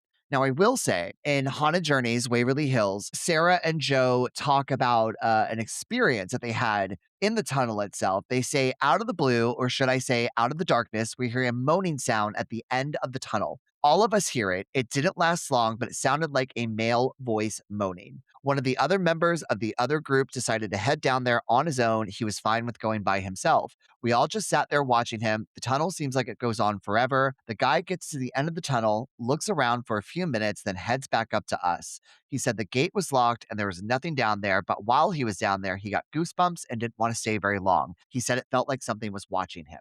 Creepy. So yeah, Yeah, and once again, everyone in that particular story, they're kind of in the middle because look, it's 500 feet. It's at like this 45-degree angle. A lot of people start down there and realize, wait, we got to come back up. And those steps, as we've seen in pictures, it's like 2 steps and a landing, 2 steps and a landing. That's hard for a lot of people to kind of make that trek. So they only went halfway down. And but the fact that you still hear this moan coming from down there, creepy. Like you said, I do think that there is paranormal activity located in the body chute, or as I like to call it, the death tunnel. But I don't think it is. It's definitely the reputation that amplifies it, in my opinion. When we spoke to Chasing Midnight, I actually love what they said about the death tunnel.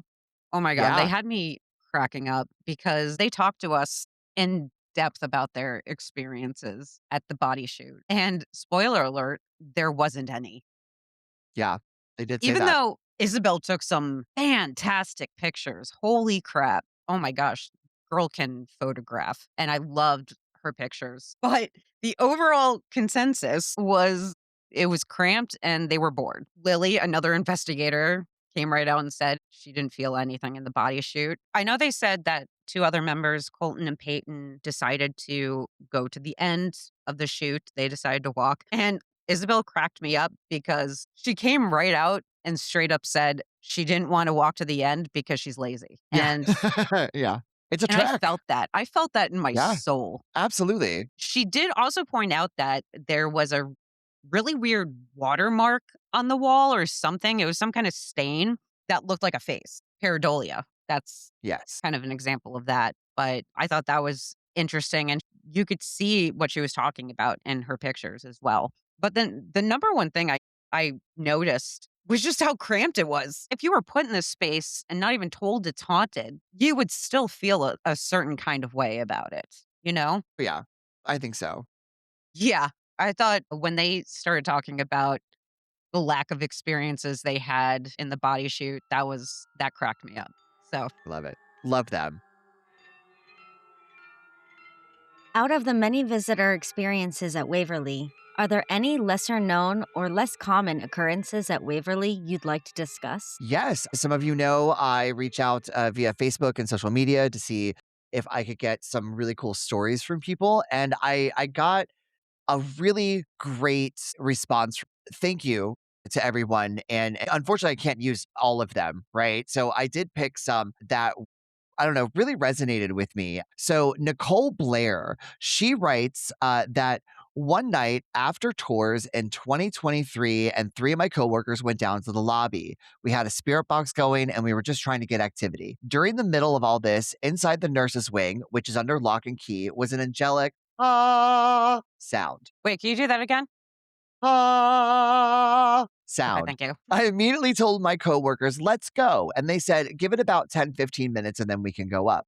During this time, I remember getting really cold, which I thought was weird. I didn't think any more of it. And once time passed, we began to go up the steps to head to the tour office on at the time, which was the second floor. My coworkers began to ask, when did you tie your hair back? I said, I don't know what you're talking about. My hair tie is still on my wrist, in which it was. They said, no. When did you tie your hair back? I said, quit messing with me. We finally got into the tour office when I took a look in the mirror and my hair had 2 strands tied in a perfect bow. Hair tie still on my wrist. I always tell people that I think there was a little old lady who was around down there because fast forward 6 months later, I was down there with Corey from a team filming with his fans, and all of a sudden, across the spirit box, it said, her hair is pretty. I never once told them what happened to me while down there. Thank you, Nicole Blair, for submitting that. That's so cool. Look, I So, mean, you got okay, your so hair she tied. was she talking about the weeping matriarch, I'm guessing? That I'm not sure. Like because we didn't yeah. well, Go it ahead. sounds like because there is like that's I think you said an elderly woman, and that's That at yeah. Waverly, the most spoken about elderly woman is the weeping matriarch. Tell me about it So because I don't know a lot about the Weaving Matriarch, so tell me. well, people usually see her, I guess, near the main entrance. Visitors occasionally encounter an elderly woman. Separate from the nurse station stories, she is described as weeping uncontrollably with phantom bindings around her wrists, a manifestation believed by some to stem from the facility's controversial geriatric treatment years. So I mean, one, that was a really interesting story. I would love if ghosts could do my hair every day, honestly. It would I hate doing my hair. It would be so nice to have that taken care You of for just you me, just have so your hair in a whole bunch of, like, just, like, tied into little bows like shoelaces, yeah, just I all love it. over. Bring it. I love it. I would love that. Yeah, I mean, that is kinda crazy. I don't think I've ever heard anything like that, but if she is talking about what is known as the weeping matriarch, I mean, that spirit I already have issues with because I feel like it's such an easy grab because of the former reputation of Woodhaven Geriatric Center. It was forced to close its doors permanently in 1982 because there Alleged mistreatment, alleged, well, there right?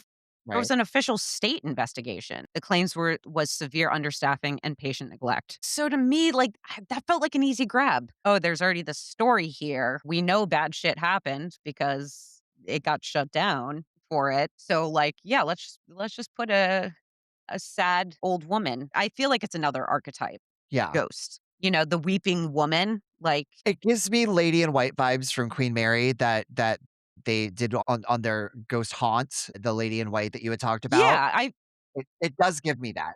the lady in white is its own archetype. You can kind of mix it with that story, the lady in white, but it makes me think of, and I'm so sorry if I butcher this pronunciation, La Llorona. Yeah. Is that how you Yeah. say it?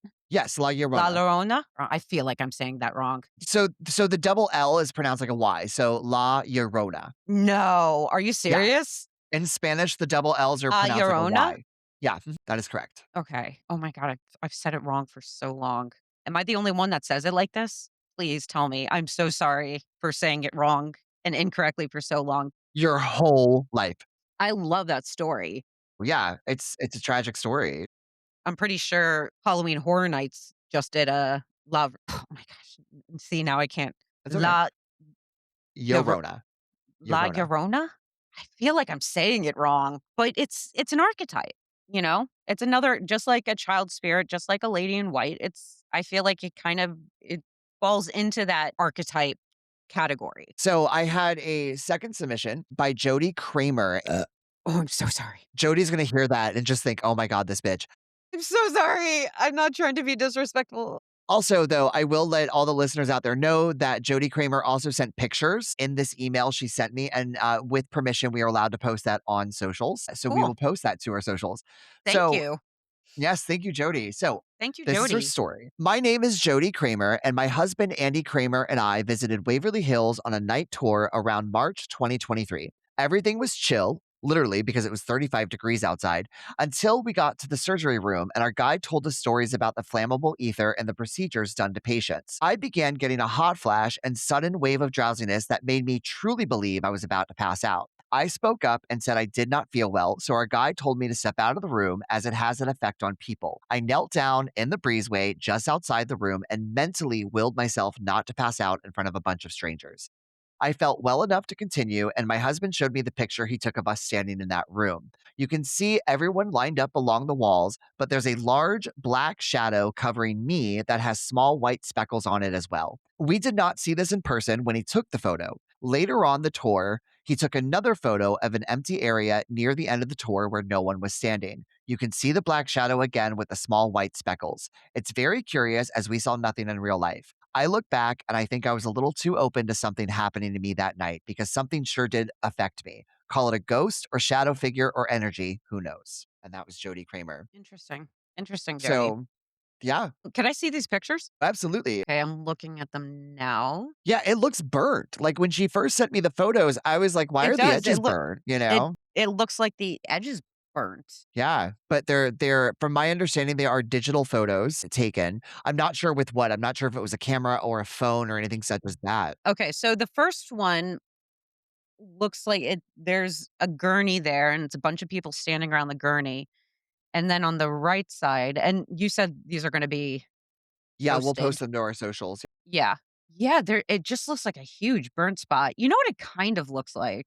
And I'm so sorry to say this, Jody, and I'm not saying it is, actually, but it kinda looks like something there's, like, these automatic removal things now. So if you try to get rid of something, you highlight it, and then it will remove it, but it doesn't always do it very well, and it kind of looks like that. It kind of looks like there was a person standing there and they wanted that person removed. I'm not saying that's what it is. I'm just saying what it looks like to me. From a photographer eye. Yeah. Yeah. The second one of it just kind of looks like a I don't even know where this is, but it's very red. Yeah, this one it literally looks like a hand is being held out and then I've actually used this effect on Photoshop of what it looks like this disintegration kind of effect. But yeah, to me it kind of looks like something was there and They got rid of it, you know? yeah, it does however it does look weird. I will say. Yeah. I think the white specks are very interesting because, I mean, I've taken numerous photos in haunted locations, and sure, you'll get a shadow or whatever, but the white specks. Look closely though in that second photo, in the bottom right hand, those the white specks. It looks like a hand being held out. That Yeah. do you see that? Yeah, it does. It looks like a hand is coming out from the corner and the white specks are in the shape of the hand. I do see that, absolutely. It kinda looks like you're taking the picture and you hold your hand out in front of the Mhm. camera. That's kinda what it looks like. Yeah.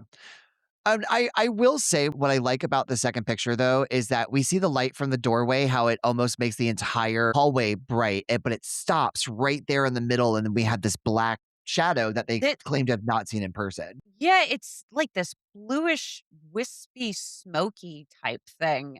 That It's just really eats the creepy light. looking. Yeah, Yeah, eats the light, you it does know? look like it eats the light. It's a light eater. That's what we should call the creeper from now on, The light light eater. eater. Yeah. Is that less scary than creeper or more scary? That's more scary if something was a light Really? eater. Okay, we'll stick with Sounds creepy Kyle for now. We'll think of a better name, like Sugar Toes or something. I don't know. sugar toast. But thank you, Jody, for that submission. Thank you, Greatly Jody. appreciate it. So my other little bit here is just this is probably one of my favorite things that I've ever read. It was not a submission. This was actually in the book from the History and Hauntings of Waverly Hills Sanatorium. This freaked me out so If it much. wasn't submitted to us, I don't wanna hear. I'm just kidding. Okay, I'm just you got kidding. so serious there. I know. So this was submitted to them and they put it in the book. So Troy Taylor, who's a paranormal author, he visited Waverly Hills with the Louisville ghost hunter founder Keith Age. Keith was standing in the corner looking at the changes on the meter scale when an empty plastic soda bottle came seemingly out of nowhere and struck him in the back. As he turned to see what had happened, an overhead fluorescent light fixture suddenly came loose from the ceiling with a loud crack. With one end of it still anchored to the ceiling, the other end swung loose and hit Keith in the side of the head. The Oh my long gosh. burned out bulb that remained in the fixture shattered when it collided with Keith and showered him with glass. Before he even had time to react, we heard the distinct sound of a brick scraping across the concrete floor. The noise came from the opposite corner of the room, and when he looked over, he saw the brick moving across the floor towards him. With a lurch, it shot directly at him, and as he scrambled to get out of the line of fire, it hit him in the small of the back. Needless to say, he quickly retreated from the room. The other investigators had not seen where the brick or the soda bottle had come from, but they had clearly heard the brick move and had seen both objects strike Keith. Okay, well, I don't know where it is, like, in that story, he doesn't tell you the location, so I do apologize, but what's his name? it was Troy Taylor, and it was about Keith Age. It was about Keith Age, the Yes, guy I yeah, talked about earlier. correct. He is the, Louisville ghost hunter founder. Interesting. I mean, to me, it just kinda sounds like the result of a building falling apart, like a I can understand the which light fixture. I The mean, timing thing, though, nobody can look at Waverly and be like, "Oh, that is a safe and sound building." Nobody can very say true. that. Yeah, I feel like something like this kinda happened on Ghost Hunters too, like a similar thing, which, of I course, we'll talk about later, yeah. but I feel like it's very similar. I think the building is just falling apart, and they were just in the wrong place at the wrong time. So, I don't get me wrong, I just the idea and now I can understand the light fixture, I think it's the timing of it, yeah, that idea is really creepy, but physically having things thrown at you, look, that's, and physically seeing it move, I don't know, like, that's just creepy to me. I find that very, very creepy. And the last little thing I wanted to bring up, because like I said, we're kinda talking about our favorite experiences. Talking with Chasing Midnight, Peyton brought up something really interesting. Peyton was stating that he had this really weird feeling. It was in the hallway back to the safe house. He felt that there was someone behind him and he turned around. There was no one there. Now, They were in complete darkness, so he couldn't physically see anyone and he couldn't hear anyone walking behind him, but he said it was a feeling. He also described Waverly as saturated, which I thought was a really interesting term to describe Waverly.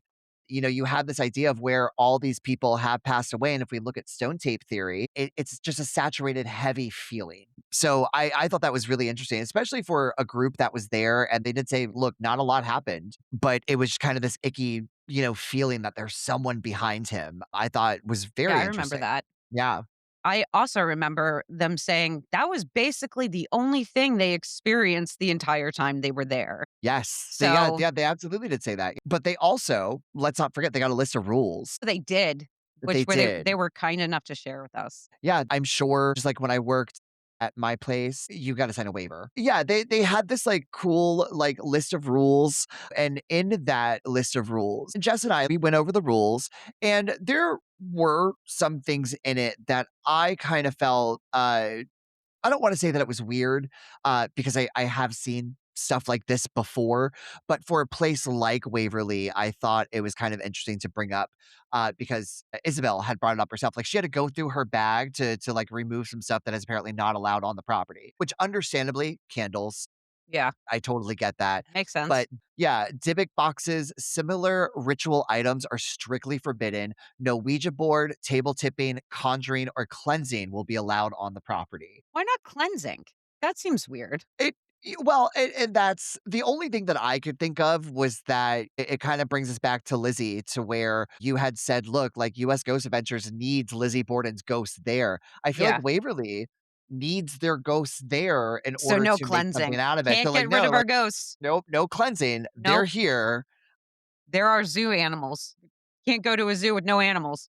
Yeah, that's a literally kind of what it feels like. And like It me does. as a believer, there is this kind of sometimes like sick obsessive thought that goes through my mind of going, why can't you move on? Like what is holding you here? But if you weren't here, would I be here? Right? It's kind of this double-edged sword type thing Yeah. that goes through my mind as an investigator, because this is why we're all here today. Is because of places like these. I also found it very interesting that Tina Mattingly had told her the story of how when they first came onto the property. So how they first came onto the property, they had to record everything for like insurance purposes because they were buying the property itself. And when they came into the lobby, they found a whole bunch of like satanic symbols and rituals that were happening in the lobby, spray painted graffiti, all that kind of stuff. So part of me thinks that maybe because they had found evidence there that suggested some sort of satanic ritual-esque things were happening, that they're like, look, we don't want to bring that type of stuff or things that are associated with that type of stuff, like Dybbuk boxes, Ouija board, conjuring, table tipping. That's why they're like, no, we don't want that here because it's already been here, didn't do it very well. That's the only thing I can It's think of. almost like they don't want it to get worse, but they also don't want it to get better. Like tuberculosis. Like tuberculosis. Since you've now talked about the lesser known Yes. occurrences, some were submitted to us, some weren't. Is it okay if I talk about some of the lesser known ghosts that I Yes. came Please across do. Yes. and why I don't believe they exist? So first off, I guess investigators have caught glimpses of a man wearing a white apron or chef's coat moving near the old cafeteria ruins. So basically, they have a ghost chef. Now, Colin, have you heard about this ghost? Yes, and that is because, from my understanding, when his presence is felt or known, you smell baking bread. Mm, I'm so glad you brought that up. Yes. Okay, so this abandoned kitchen has suffered decades of water damage, rotting wood, and decaying drywall. Now, certain species of mold, and hear me out, okay, I'm bringing up mold again, Okay, Molder didn't happen. Yep. but this time I'm being so freaking specific about the mold. Okay, so yeah, certain species of mold, fungi, and like fermenting organic matter, they can produce sweet, yeasty gases. Interesting. Come through science. Come through, science. So to an unsuspecting visitor, these chemical smells can closely mimic the smell of yeast or baking dough. Interesting. So I came across a paper at claropure.com, and it's titled, "What Does Mold Smell Like? A Guide to Identifying Mold by Scent." And in it, they have a bunch of different types of molds and what they smell like. And I would like to only discuss a few of them with you now. So there's Oreo basidium, which has a yeasty fermented smell like bread dough that's overproofed or beer that's gone stale. Exhibit A. Exhibit A. Um, Exhibit B is, oh my gosh, I'm gonna butcher these Sure. pronunciations. Aspergillus? I've heard of aspergillus. Yeah. So aspergillus has a musty with a slightly sweet or fruity undertone, similar to potatoes that start to go bad or overripe fruit left in a warm room.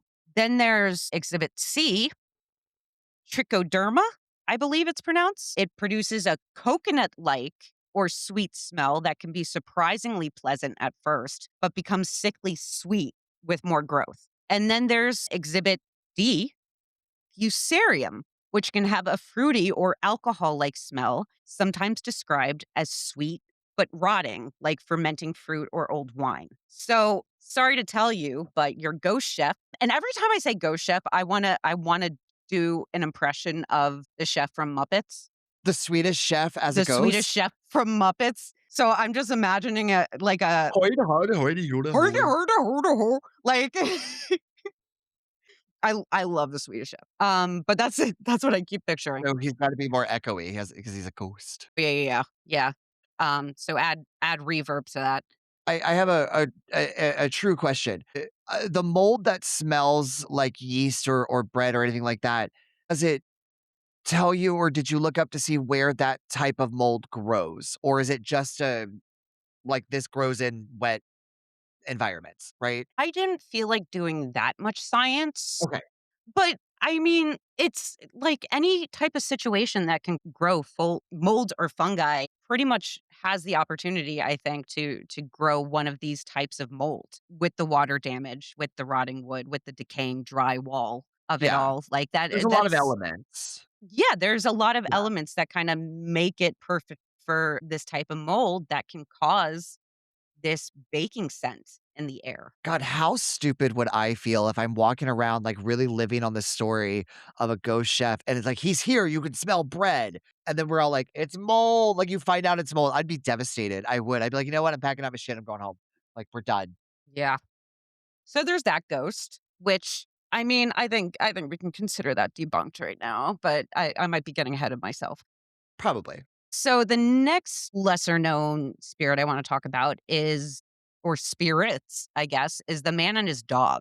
You've heard of that one, right? I have, yeah. Yeah, apparently during the years the facility was abandoned, a man and his dog were tragically found dead on the property. Ever since, overnight visitors and even the property owners have reported seeing a male figure wandering the lower levels accompanied by the shadow of a dog, I guess. And this was in the elevator shaft, correct? That is Yeah, from what I think it's yeah, it's close to I don't remember what floor, if I'm being honest. I think it might be the 3rd. This story hit hard because, like, we're both dog parents. yes, absolutely.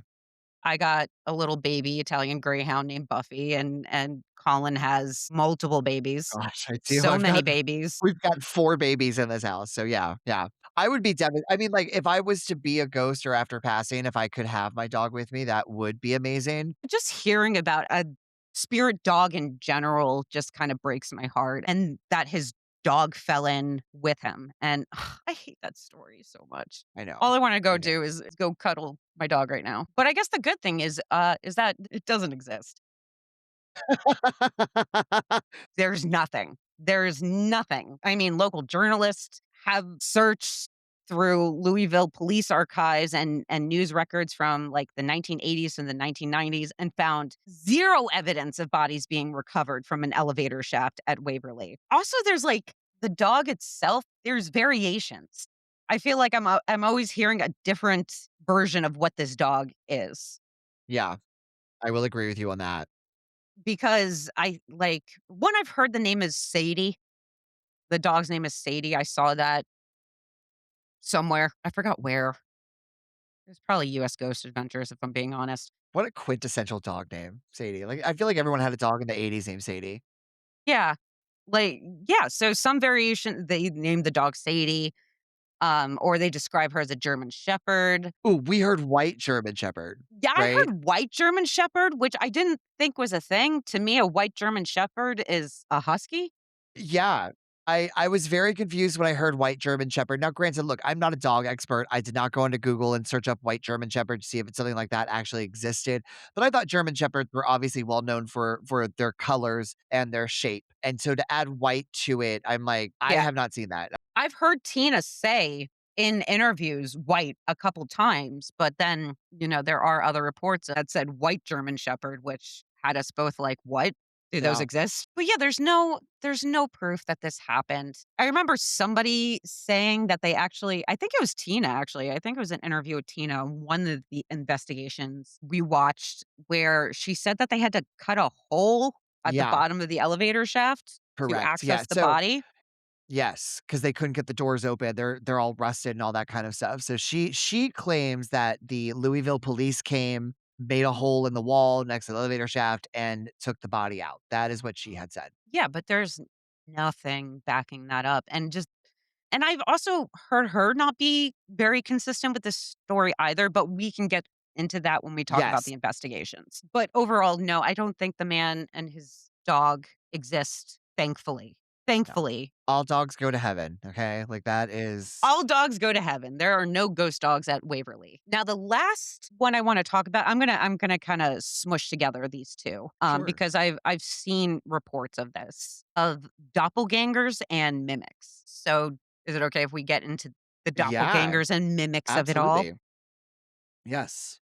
Now, Colin and I, we've seen staff and long term tour guides Mhm. in some of the things we've watched report hearing like clear, distinct voices of their living coworkers calling out to them.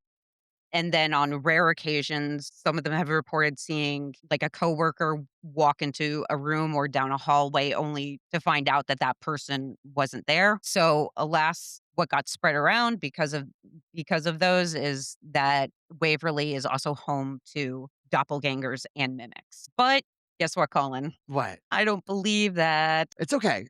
I'm a little there with you on this ride, on this journey. I'm kind of halfway in the seat. Yeah, one, I couldn't find a lot of information about these claims and stuff like that. Not that I was expecting evidence. I was Yeah. just expecting to hear more people talk about it. But the only experience I really got was watching the investigations and seeing some interviews with where people talked about it. It was literally the first time that I had heard about it myself was, like, Yeah. during the investigations of people mention it, and I'm like, "Oh, I didn't read Yeah. about that," or I've never heard about it." Online, I couldn't really find any claims or such. But maybe I didn't dig deep enough. They could be out there. I'm not saying they're Yeah. not. Yeah. However, I feel like science has already kind of debunked doppelgangers and mimics, if I'm being honest. Man, I was not expecting to get as sciency as I have been in this question, but I here we I are. brought science too, so yeah, I think this is great. So, have you ever heard of an autoscopic phenomenon? No, I have not. Okay. Teach me, Mr. Wizard. An autoscopic phenomena is it's like a brief, very vivid visual hallucination where a person basically sees a double of their own body or a nearby person in external space. It's a well documented neurological and psychological occurrence, but it basically happens when the brain's ability to map body awareness, spatial perception, and vision, where it glitches or like temporarily misfires. Mm. And then you end up getting this kind of like almost mirror image. And there's different kinds of autoscopic phenomena.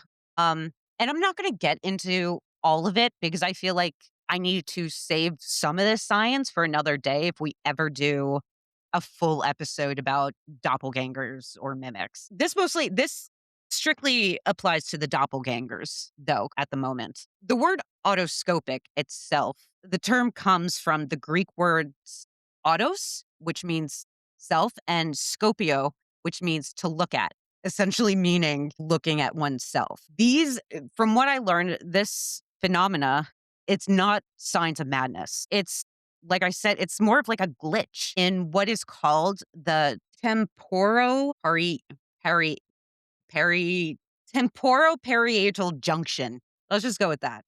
What's your function? From this moment forward, since I was horrible with that pronunciation, I'm going to call it TPJ. That's what it's most commonly called. So, TPJ is the specific region of the brain responsible for gathering data from your eyes, your inner ear balance, and your joints to construct your everyday sense of being safely anchored inside your skin. When the TPJ is starved of normal input due to extreme physical exhaustion, pitch darkness, sleep deprivation, high stress, it can miscalculate. So it accidentally projects your body image outward into the room, creating an incredibly realistic ghost or double out of thin air. There are 6 types of autoscopic experiences, but like I said, I'm going to save that for another day. If anybody wants to look into it, the National Library of Medicine has quite a few papers out about it. There's many different reasons that can cause this. I guess one of the most common is mental illness of some kind, but it also gives you a list where it says autoscopic phenomena have been reported in numerous focal and generalized disorders of the central nervous system during epileptic seizures, near death experiences, meningitis, space occupying lesions, brain tumors, migraine, delirium, post traumatic brain lesions, multiple sclerosis, and those all sound severe, but then you continue with the list and it becomes anxiety, sleep disturbances, substance use, alcohol withdrawal, medication side effect, infectious diseases like typhus, and altered psychological states. So, while, yeah, there's extreme things that can cause this, a perfectly healthy person can experience this. And one thing we do know when it comes to paranormal investigation is you're putting in a lot of late hours, and chances are there's sleep deprivation going on. Yes. Those 3 a.m. giggles hit hard. But yeah, so there is that very scientific reason for why somebody might see a doppelganger of themselves or somebody that's with them in their group. But when it comes to the mimics, that I think has more to do with the architecture, the very strange architecture of Waverly, once again. With the way it's built, there has to be weird acoustics going on, you know? And I feel like they're probably pretty unique just because of the way it's built. Open space in the concrete and the way, yeah.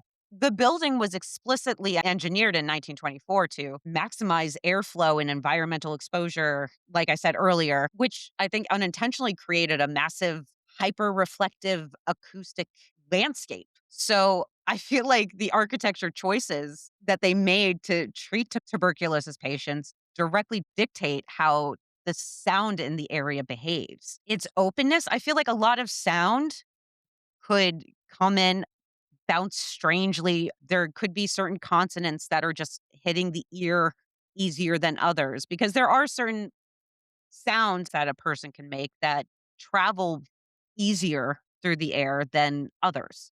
And we would have to definitely go there and test this. But I would love to do a test where somebody on maybe like the second, third floor could make noise, yell something, and see like from the top floor if you can hear it. I also love to envision this idea of the guy who built Waverly Hills to be like, oh, in 100 years, I want to see if people's voices will recreate sound around the walls and they hear themselves. That's just what I see. I know that's what you see, but I don't think it was intentional. I think it just happened as a result of this unique building being built and them not knowing how sound would travel throughout all of this openness. Yeah.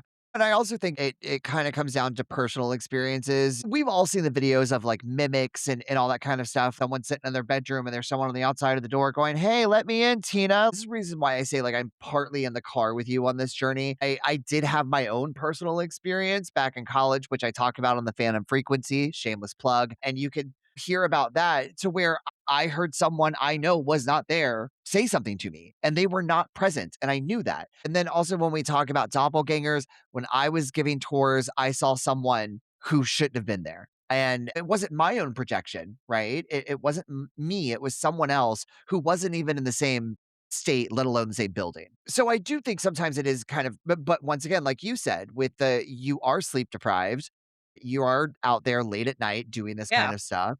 And that in combination with the possible Yeah, fear frequency that you're experiencing. I do think can definitely play a factor, absolutely. But, in my personal opinion, once again, I do think some of it is like kind of a personal experience. And if that ever does happen to you, Jess, please let me be the first person you call I shall. You know so it. we can try to explain it. And really quickly, before we end this question, I just wanted to say I remembered why the rules state that they don't want Ouija boards and all that kind of stuff in this place. Yeah. There's no devil magic in the house. Oh, I I mean, feel it so stupid now. Why didn't I figure that out? took me this long. God, good catch. Thank you. Thank you. Of course. It will travel to every episode, No damn it. devil magic in the house. No devil magic in What the were we house. even thinking? Of course, that's why those things aren't allowed. Jeez, I man. actually think I will write Tina myself and ask her to put that in the rules after the Ouija boards, like, just no devil magic in the house. No devil magic in the house. Why is that becoming like our tagline? Because it was probably one of the funniest things I've ever said in my entire life, and it was just unintentional, and it's traveled, and I will make it a thing. Well, it's mostly because you've made it travel, but I hope it does keep traveling. I It did, yeah, no, I put I hope gas in that car, eventually okay? I put gas somebody in it. else takes it and so you don't have to keep doing it. I will find a way to shamelessly Somebody plug that every time. please take this burden away from Colin and take up the mantle of saying there's no devil magic in the house. It's gonna be on merch. I think it's time he's retired. I don't know about you guys. I think he's paid his dues. What are your thoughts of the investigations you have watched? It's our favorite topic. Ooh, yay, our favorite question. We love this question. Yeah. So Sam and Dean Winchester are not involved in this one, though. Just No, sorry, folks. no. I mean, I'm going to start off right away saying my favorite investigation was Chasing Midnights because nothing happened. Yeah. So, Okay, yeah. but they got a lot of cool pictures, which They I did. really enjoyed looking at. Which we will post on socials because they did give us permission to post whatever we'd like. So yeah. They did. So they did, Oh yeah. my Isabel gave me gosh. permission. So They are too kind, honestly. If yeah, yeah. like guys, go check them out because they were just the nicest group. It was the first paranormal team that we've interviewed really or gotten to speak to firsthand. They were just the coolest. Yep. They were so chill and they honestly helped my side more than Colin's. So That is true. They're Chasing Midnight in all socials. Go out there and find them. Isabel has her own podcast as well called Chasing Midnight that she does, where she does a lot of like true crime, murder, ghost stuff. So yeah, go out there, give a girl a listen. yeah, she Great deserves it. people. And also continue to listen to us as well. We would Yeah, appreciate no, if please. yeah, still So listen to us, but also investigations. her. Investigations. Anyway, yeah, investigations. So, should we talk about Shane and Ryan first? I love Shane and Ryan, actually. I think I that's love great. them. I Yeah, always enjoy watching their investigations, and they had 2 for this one. correct. They did a BuzzFeed Unsolved years and years ago when they were just tiny little babies, and then about 6 years later, they went back to Waverly under their new name, Watcher. So, the one key thing that I want to bring about, with Watcher was that they got a fan submission from, Deanna and Mark Erskine or Erskine or even Skeen, where it was a humming EVP that Deanna and Mark caught in the morgue. And they played it and it was really neat. It was clearly a woman humming. And Shane and Ryan went to the morgue and they actually as well caught an EVP of a woman humming. And also during that, there was one it was Shane. Shane's the non-believer, correct? The skeptic? Yes, Shane Okay. Madej, yes, and Ryan Bergara. I always mess up his last Regard. name. Yes. And there was a moment where Ryan was kind of like talking and then Shane heard someone speaking. So that was interesting. And then also to back all this up, in the history and hauntings of Waverly Hills Sanatorium, Tiffany talks about how there was a time that they were in the morgue. They heard a disembodied voice that sounded like a lady. We all heard it and it showed up in a voice recorder. It was a private tour, just the 4 of us, and it sounded like a lady humming. And she was humming, humming, humming, humming, and it dissipated. Was she humming? She was humming. I honestly thought it was the highway. Somebody said it was something about the wind blowing, but there was no wind that much. Like, it was crazy. That's a direct quote. So I just find that really interesting is that not only do we have people write about this humming woman in the morgue, but it was caught on EVP by two regular people who visited Waverly and then also Shane and Ryan. So I think that is very interesting that we have something that is repetitious that keeps popping up. Well, I think there's a reason it's repetitious because it's the wind. But listen to that EVP. It does not sound like the wind. We've already established the strange architecture of Waverly and how open it is to wind and air and noises and all that kind of stuff. So honestly, I think any whistling or humming you get could probably be explained by wind. But that's just my thoughts. I think it sounds like a real woman humming, but you know what? Just to throw a bone your way, because I don't think you've gotten You enough. sound like a real woman humming. I don't know what that means. Ah, yeah, I was gonna throw you a bone here in the sense that, look, is the idea that maybe there is a homeless woman on the property who is kinda, like, humming around and it's catching off the walls. Just Mm, throw that out there. You like never a know. Cecil situation where people could still be on the property somewhere just because of how big Yeah. it is? Oh, absolutely. Interesting. Well, it was at a certain point, they did say that a lot of homeless people stayed there. Yeah. Yeah. Yeah, but now there's gates around it and all that kinda stuff, so Yeah, it might true, not be as true. much, but that doesn't mean anything. But yeah, Shane and Ryan, they then go on to use the honey tone, which is, those of you not familiar, because I was not familiar with a honey tone, And now you and want I one. want one. I do, I want one. Basically, it is a amplifier for a ghost box that cuts away the static. So you don't have to use like a Phasma box or anything off a computer or a tablet. You can use your own ghost box that you use and use the honeytone and amplify it that way. And they got a lot of kind of like yelling, a woman's voice, and it very much sounded like they were screaming. It was interesting, but it wasn't hard evidence for me personally. No, it was just very loud.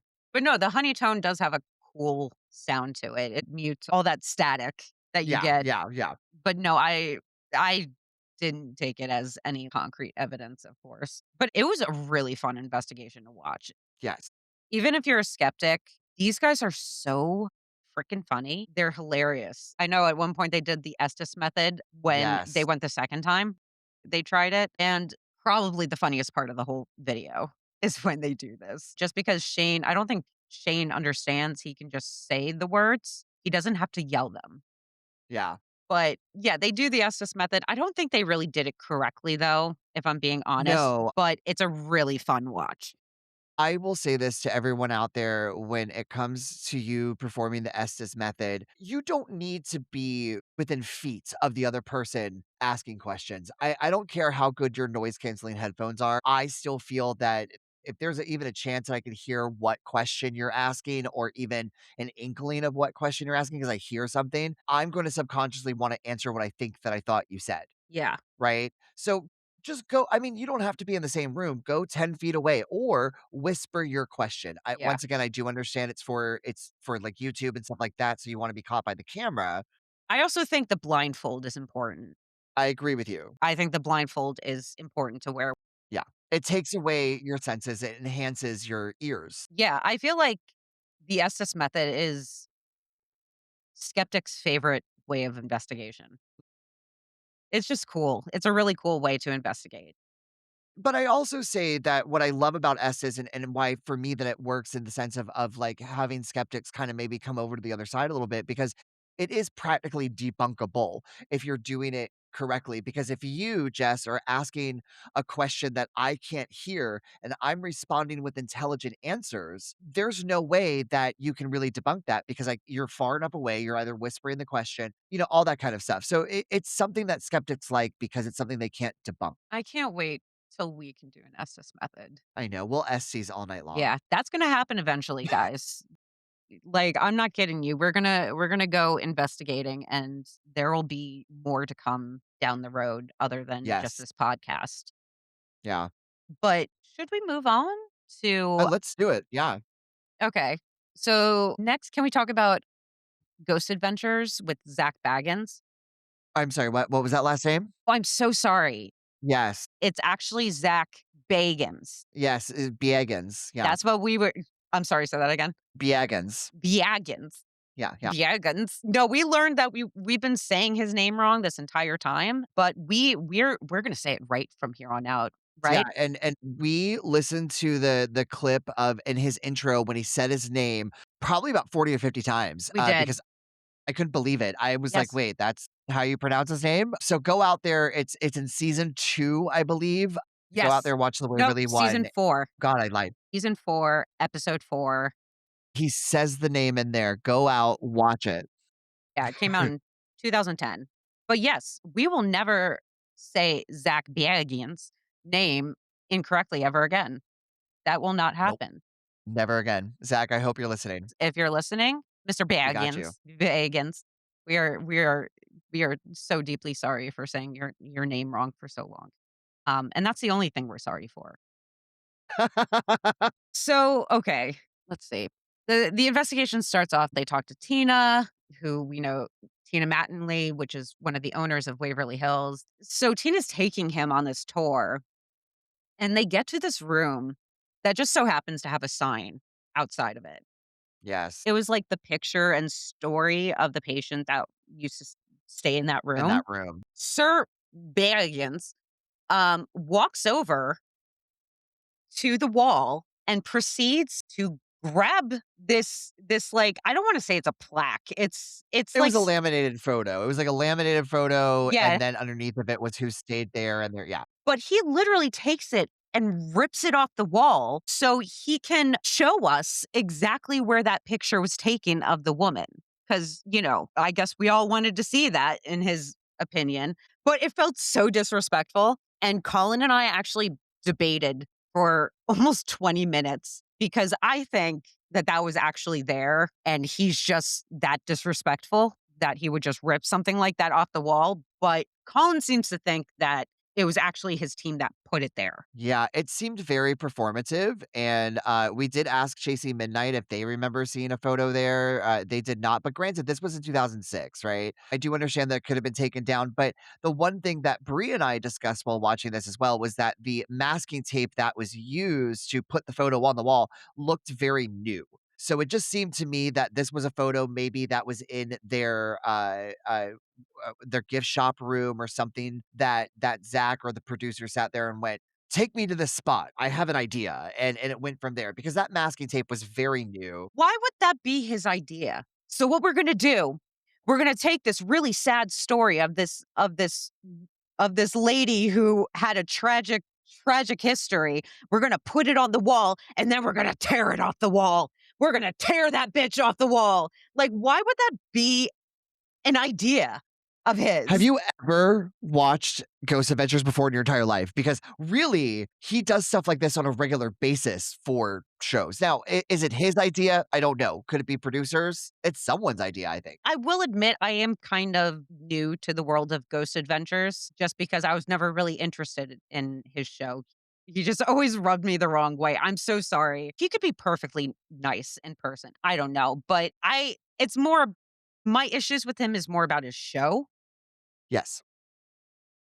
and the very sneaky things I feel like he kind of does in them to convince people that he's experiencing a haunting. And I will say, just in case Zach Biagins ever listens to this, that I Again, will give again. the idea that maybe it's not necessarily him, it's the producers because it's like it's a TV show, they're True. trying to make money and they're saying, "Hey Zach, act this way or True. do something like this for the camera." But he is the face of the show, and I feel like there Absolutely. is a Yes. certain responsibility that comes Yeah. along with that, and Yes. You can say no. You can say yes, that's too much. exactly. You can say no. But anyway, after he does that extremely disrespectful shit, Disrespectful. they have a doppelganger discussion. Like I said, it was one of the few times we saw doppelgangers mentioned with Yeah, it was mentioned by Mike Flickner. yes, a tour guide. And I loved this moment because Zach pretended he didn't know the word doppelganger for a moment. He did. Yeah.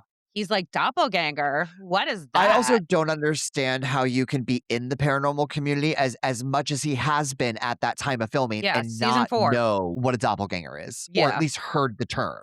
Just throwing that out there, Zachy Poo. Yeah. Well, our producer just provided us with some interesting information. Sir Zach Biegans is the host, creator, and executive producer of Ghost Adventures. So he has a lot of control over this show. Yeah, yeah. Okay, well, Yeah, this can't be like a Tyra Banks moment, okay? He can't be like, "I didn't know anything," and then like, "Yeah, you did. You're an executive producer." if the douchey shoe fits. Yeah. But anyway, yeah, that was funny. He pretended not to know the word doppelganger. I don't know why. Then they talk about this story with David Mullins and Scott Gray, both tour guides, where they were sitting in the operating room and Scott claimed to have been punched in the back by a spirit. But to me, it kind of looked like he just accidentally broke the chair and then blamed it on a ghost.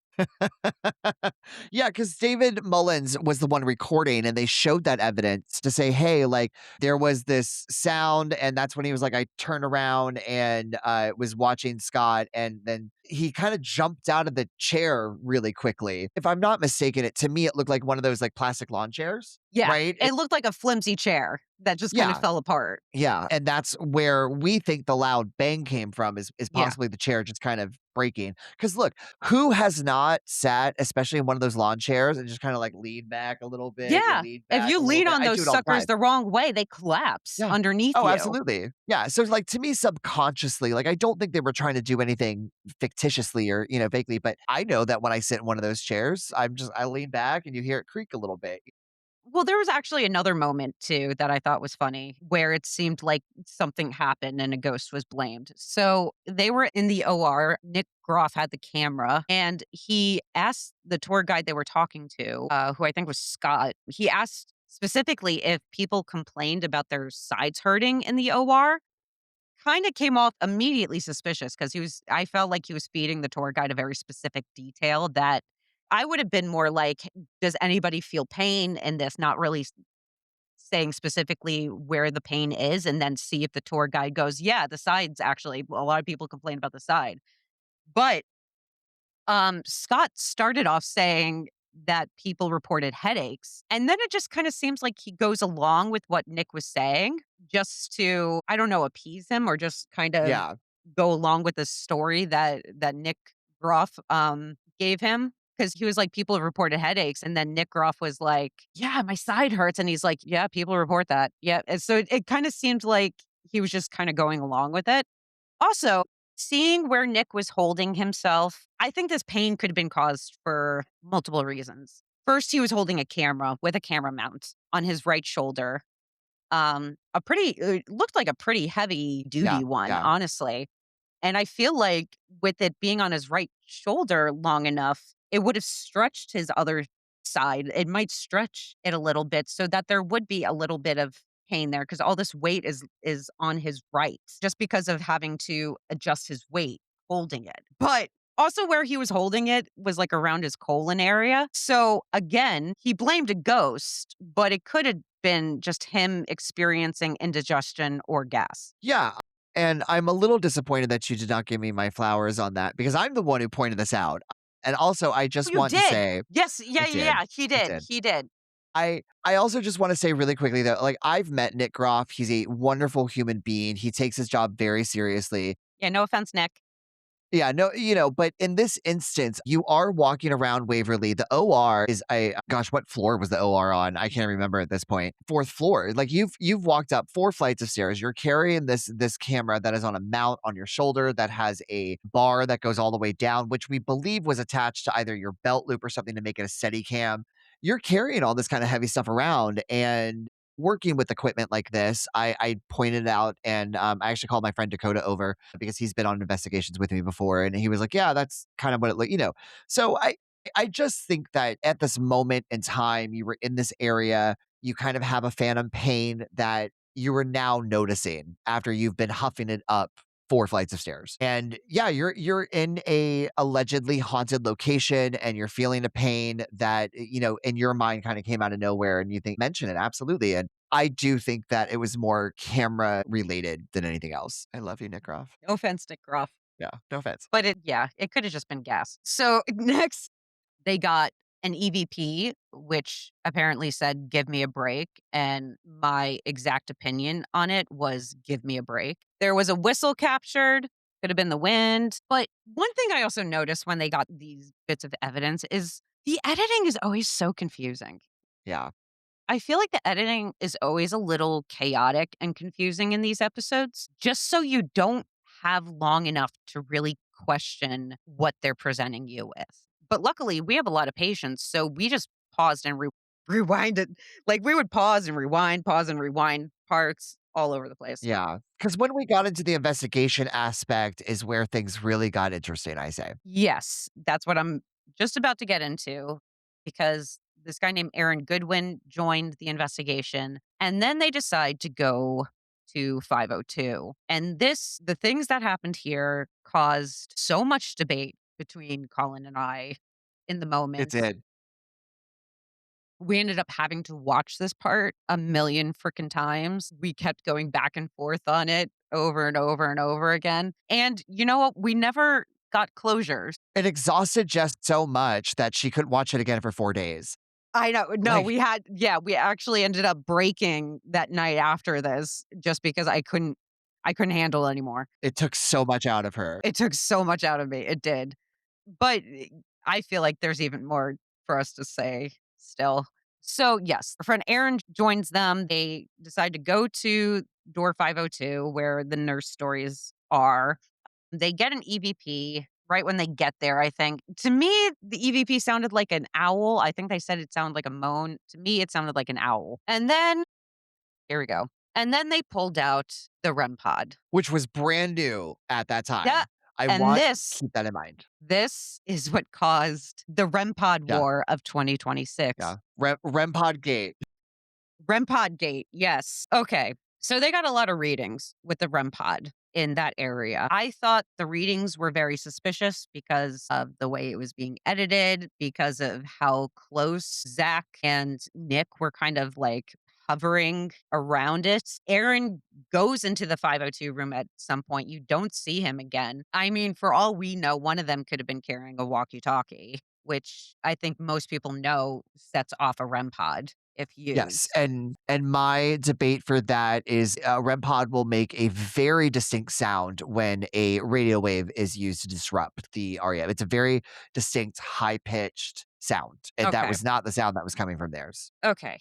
But here's the thing. And this is the thing that we had to pause this section so many and times. because the editing for it when they get their first reading and they did the same thing when we watched them The Cecil. when we watched him investigate Cecil when it came to the sink going off where they did an edit to make it look like it was happening in that moment but if you really pay close attention to the edit you just hear the audio and then like it cuts and there's a clear cut that happens where Zach is now in a different position. They wanted you to think it was happening in that moment, but really they were just taking the audio and like overlapping it because, To make it look continuous. yeah, to make it look Yes, yeah, continuous. But yeah. it was really suspicious, that editing. First, Zach gets so freaking close to this thing. He keeps waving his hand over it. And then Nick comes in with the digital recorder and he gets really close to the REM pod and he's basically holding the digital recorder over the REM pod. And it's like, well, of course it's going off. And I Well, know you're and going to that was argue. I know you're going well to argue this with me. Here's the thing is that I will give you the edit caption there just because that was the one thing that Bree and I had noticed was that they tried to make it continuous. What I feel is that they had a REM pod go off because there were in room 502, there are what appear to be two other doorways in that room itself. Maybe Zach went to go to the private bathroom to go take a large poop, but in one doorway, the REM pod goes off. He backs out and says, "Oh, did you hear that?" And then they edit it to make it look continuous. And Bree and I both realize he's now in a different doorway. He's in the room next door to the one that he was in that was closer. And that's when I realized, oh shit, Jess is right. He was in a completely Wait. Can you different say that room. again? Yeah. Jess was almost right. Jess was Almost. right. When it came to the edit, yeah, Jess was right because originally he started in the room that was closest to the REM pod, and then they edited him, and he was in the room that was furthest away from the REM pod. So I was like, okay. And look, like we all say in investigations, there are times where you're not going to get activity. And it's clearly you could have said, hey, look, REM pod went off. We looked, it stopped. He went into the next room, sat Yeah. there for 20 minutes, and it did. But they didn't do that. So I will give you that credit, Jess, that it definitely looked a little suspicious because they just made it, tried to make it look continuous. But when it comes to the REM pod, Here we especially go. the OG version, Here we go.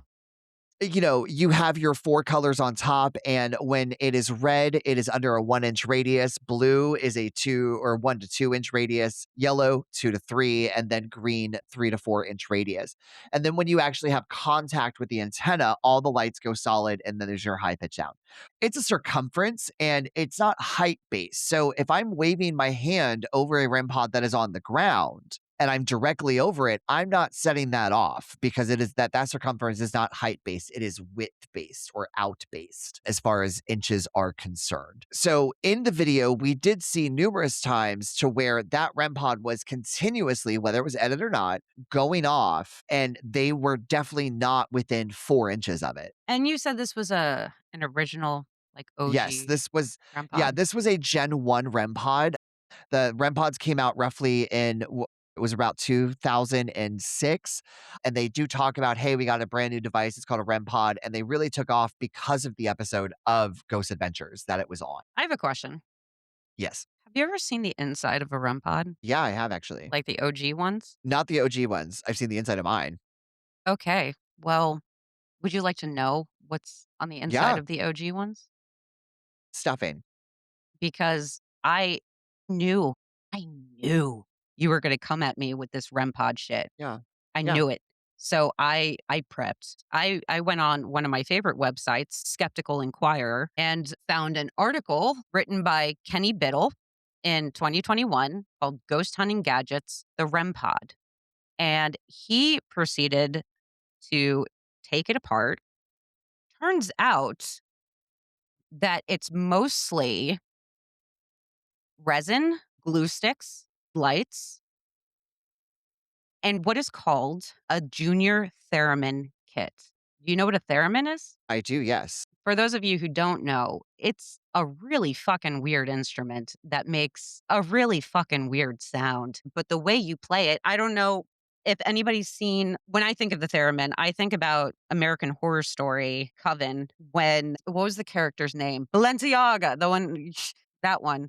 She would play the theremin. And the way you play it, it's an antenna and you wave your hand over it and it makes notes. Yes. So in this article, after he breaks it down and finds out, and when I say there are glue sticks, exactly what you would put in a hot glue gun, that's what's in there. So first, it kind of pisses me off seeing that taken apart and seeing the basic mechanisms, the very cheap supplies they're using to make it. And then the fact that they charge so much fucking money for this irritates me. But anyway, what Kenny Biddle says after breaking it open and kind of dissecting it and finding out how it ticks, he goes, "So, is this device really interacting with spirits? I find it highly unlikely.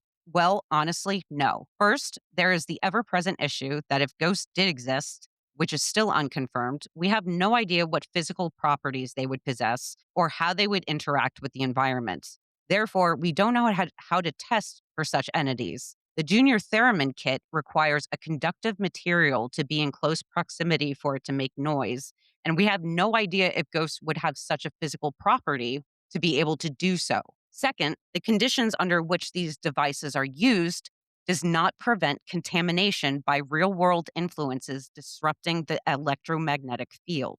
Enthusiasts place the device out on its own and fail to establish basic experimental controls to prevent tampering, either accidental or deliberate. For example, a two-way radio, the kind often used by production crews to keep in contact with separate teams, can trigger the REM pod quite easily. In simple tests I've performed, radio transmissions from a two-way radio can disrupt the REM pod's field from distances between 20 feet outdoors to almost 40 feet indoors. Additionally, it was quite easy to set off a REM pod while I was on floors either above or below the device. So, with that said, I think the thing that got me was the junior theremin of it all, because if you watch the clip of him, he does a lot of hand waving over that shit, almost like he knew that it was going to look like he wasn't setting it off, but he was actually setting it off. I don't want to accuse, this is all theoretical, Of course, I can't prove that this is what these guys are doing, but Aaron does disappear into room 502. He could easily had a walkie-talkie in there listening and setting it off when he needed to. I'm just going to say that. If you decide to go and look up this article, I highly recommend it. He says so many interesting things about the REM pod. And also, he recommends making a Faraday cage for it. Yeah, I love Faraday cages. Yeah. And Yeah, in his opinion, that's the only way you can properly use it and know that you're not getting any interference. And yeah, I and agree with that. yeah, there are tons of things that could certainly interfere. Now, I do request one, send me the article. I would love to read it. And then two, next time you try to fuck me, try to use lube. That's all I ask. Aw, I'll try to Just remember a little that. spit would be nice. Okay. Were you not expecting that? I didn't mean to violate you. I'm so No, sorry. no, it's okay. I wanted it, but I do understand that it is a mini Theraflu. Theremin, a junior theremin kid. Junior Theron. Yeah. Now, also, the thing that I want you to remember about that, right, is that I've seen many people play theremins, and the closer you get to it, the deeper the sound is, and the higher you get away from it, or the higher the sound emits. But when you have a junior theremin, once again, it's only giving you a circumference. Not a height, but a circumference of a width of those inches to disrupt. I cannot imagine that if you are, let's say, 4 feet waving your hand above it, that you're going to interact with the junior theremin particle Yeah, of but it. I feel like and again, this is all theoretical. Like this is just theories I'm coming up with. But in theory, I feel like knowing how easily this REM pod is put together. So he has pictures in the article and everything. I can't wait for you to see it. But I feel like it could be easily altered to be more sensitive, especially because most of it works with the antenna. I feel like there Yeah. are ways that somebody could open up the REM pod and change it so that it was more sensitive so that you could be at a distance and still trigger it and make it look like it's not you. Yeah. I mean, I'm not gonna put it past anyone. I think it's a great theoretical, actually. And I do know with the antenna, at least with the gen that I have, you really need that antenna. The antenna is like a little screw-in antenna with a thread. And mine came off somewhere years ago. And the REM pod does not work unless you actually grab it, which is a pain in the butt because it does not work as well, in my opinion, because it's no longer emitting a field. Yeah. It's always seemed a little iffy because I have seen people do that test in investigations where they'll hold the REM pod, they'll wave their hand over it, and like it wasn't always a consistent reading. I feel like even when they were doing that, it was spotty. And all I can think it's because of the theremin, Yeah. because of the way the Yeah. theremin works. And I will say, for your credit, once again, because I do like to give you props are due, especially when it comes to these ghost shows that we watch, because once again, it is for television. I did notice one thing that I did not mention to you while watching it was that every single time they showed it going off for a long period of time, the camera was zoomed in on the REM pod. We couldn't see if anyone was around it or close to it. I mean, to me, they were pretty damn close to it. I know you said they were too far away where they had their hands and stuff. To me, I felt like they just kept getting closer and closer and closer to it. Yeah.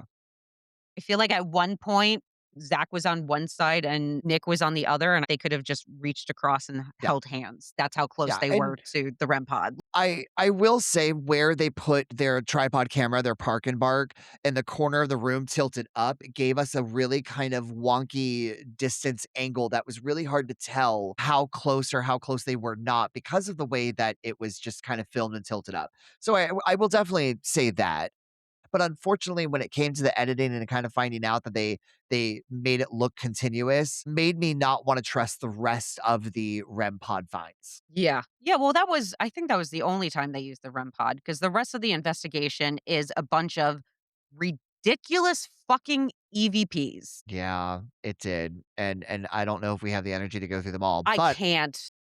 I wanna talk about the morgue. Sure, we can talk Zach about that really quick. gets on a gurney table and wheels himself in. He gets a couple of EVPs, but once again, it felt because there was one it said, "Gonna get Zach," and, like, to me, you definitely heard Zach, like, it was a hard K. But what bothered me the most about it was this performativeness that Zach was giving us with I'm feeling very lethargic. I'm feeling their bodies on top of me. They didn't stack bodies in a gurney in the morgue that I'm aware of. And I could be wrong. I wasn't there. He was like, I feel like there are multiple bodies on top of me. Yeah. It felt performative. And then he talked about how he can't move. He doesn't want to move. And yet when they came in to get him, he had enough energy to turn himself over and act even more lethargic. So it just, once again, it seemed very performative to Yeah. me. And just touching really quick on because there were so many EVPs. There were. And they were all very weird, so much so that our producer Bree made a joke about writing a song with all of the because they almost read as lyrics. Yeah. Yeah, we got I forgot to make him smile. We got keep on dragging from the bad drugs we took. We got gonna get Zach. We got you're not gonna make it. Nurse, come here, make my bed, nurse. We got he can't stop you. We got it sounded like someone from tuberculosis. Oh wait, no, that was oh no, that's after Aaron's freak out. Never mind. Aaron freaks out at a certain point and he says this line and he goes, it sounded like someone from tuberculosis. And we had to pause and laugh for 5 minutes straight. Yeah. Yeah, I want that on a t-shirt, It honestly. sounded like someone from tuberculosis. So that wasn't an Yeah. EVP. That was actually something somebody said. And if anyone watches Ghost Adventures out there, like Aaron is such a lovely person, I'm sure, but he is known for his freakouts. And I feel bad for him sometimes. We love to watch that type of person who gets freaked out easily because then you, as an audience member, are like, oh my God, I'm freaked out too. So I feel that they kind of use Aaron almost as an audience trigger object Yeah. because they know he's going to freak out. He's easily spooked. He also said at a certain point that he saw a doppelganger of Nick. But Yes. anyway, when it comes to all the EVPs they got, to me, all of it sounds like either one of them sounds just straight up fake to me. The rest of them sound either like static or a pocket dial. The sound Yeah. you hear from the other person's end when it's in their pocket. I think they really alter that audio. I think there's a lot of different editing techniques they do Yeah. to increase the sound of it. Enhance. But Yeah. I think in Yeah. a way, when you're doing that, I think there's also the possibility of distorting it as well. Yeah. Yeah. So to me, it's just a bunch of distorted sounds, except for one that literally sounded fake. And if you guys watch this, you'll know which one. You'll know which one. Trust me. Yeah, and I will say the only piece of evidence which they took to the American Paranormal Research in Philadelphia, they spoke to Brandon Alvis and Bridget Odine. They showed a footage taken from the third floor of a shadow walking out of a room, and it looked like it went down the hallway to the right and then to the left. And I will say that was a pretty convincing piece of evidence. You could clearly see the shadow forming and then crossing and then going back and forth, and it just kind of dissipated. I thought that was really neat, but that was the takeaway for me. So yeah, that was that investigation. The other one we watched was Ghost Hunters. Now, Ghost Hunters, we kind of threw this in at the last minute because we weren't going to watch Ghost Hunters, but then we looked it up, and at the time, we didn't know what a big deal Waverly Hills was to Ghost Hunters. Yeah. They literally have 3 episodes. We watched the first one. The second episode they did was actually a live stream, a Halloween special, and then the third one they did was, I believe, in Like a comeback. yeah, Yeah. it was like a comeback. It was I think it's called, like, The Return to Waverly, but we decided to watch the first one. Yeah, this episode was Ghost Hunters Season 2, Episode 14, and it aired March 29th, 2006. They brought a bunch of people with them for this investigation, I mean, which makes sense because of the size of it, but they start off meeting with Tina. Again, that seems to be a common thing where they all meet with Tina Yeah. first. She shows them 502 and tells the nurse story. And then Tina says something that kind of made me chuckle. She says that pregnant women that go up there get sick and that people who don't even know they're pregnant yet go up there and get sick. But isn't a common symptom of pregnancy nausea? I mean, I can't speak on it, but I would assume so. Brie? It is, especially the first month. I Yeah. mean, as soon as you get the nausea, that's your kind of clue like, oh, maybe I should take a test.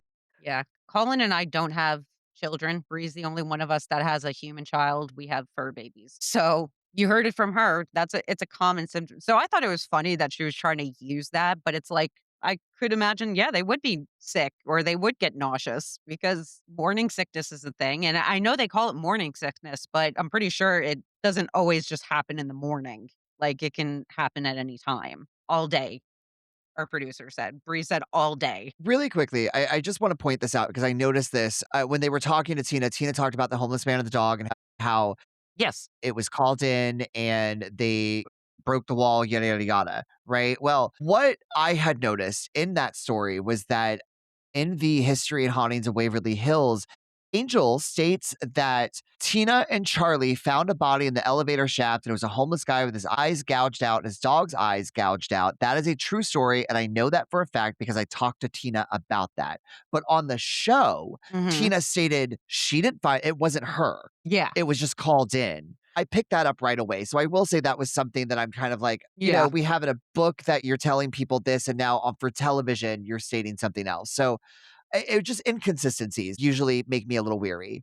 Yeah, Tina can't really keep her story straight, bro. She spit out that, oh, 63,000 people died there, which is incorrect. They talked about the body shoot. Then again, Tina kind of lets them think that the body shoot was originally built for bodies. You see it happen. They assume that it was made for bodies because they go, well, why would they make it like this? And that's a great question because it wasn't made for that.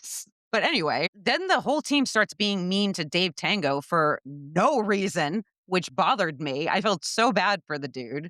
It did seem like they were kind of bullying him. Then it cuts to Tango and Brian on the fourth floor where they start chasing an imaginary friend. They were just running. I don't know why. I just remember this clip where they were just sprinting down the hall, but I don't know why. Yeah, Brian is one of those investigators that is just loud and frankly, in my opinion, annoying. He's the type of person I really don't want to bring on an investigation because he was very much like, turn off your light. Shh, don't do that.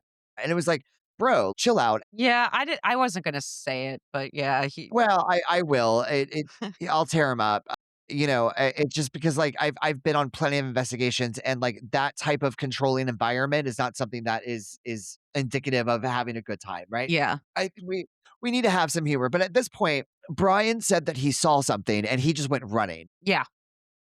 And that's when Tango was basically telling Grant and Jason when they caught him coming down the floor with, oh, well, you told us not to split up and he was running. So I ran with him and I didn't know. And they're like, Yeah, were and you they started scared? giving Tango the hard time about that. Yeah. Yeah. It once again seemed a little performative, for lack of a better term. It just seemed to be, we're going to add all this extra drama stuff to the cameras to fill the time gap because we're not getting much. Yeah.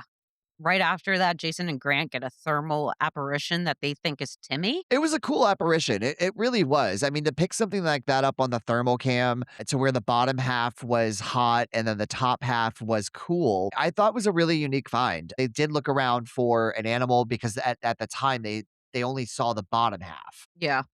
because it was red and they didn't realize that they thought the top half was like a window because it was cool. So I don't know. I thought it was a really interesting find. Yeah.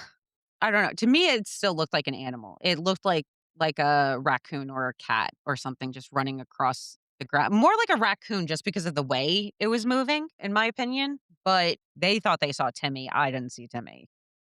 Well, they had only said that they felt it might have been Timmy because they did like a measurement test and it appeared to be Yeah. roughly 3 feet tall, Yeah. just kind of by doing the little test there. I mean, what cat or raccoon are you going to find that's 3 feet Yeah. tall? So Yeah. True. Right after that, they have Brian and Tango. Poor Tango. Always getting paired up with Brian. Anyway, they hear sounds behind them when they're walking, which I feel like easily just could have been the echo of their own footsteps. yeah, they were in the body shoot. They were, and that was the one thing that we did discuss. They were in the body shoot when they were claiming to hear footsteps behind them while they were walking. And you got to remember, like we said before, the body shoot's very narrow. Echoes are going to happen consistently Yeah. throughout the body shoot because of the way it's Yeah, because they designed. would stop walking and they'd be like, wait, it stopped. And it's like, yeah, because you stopped.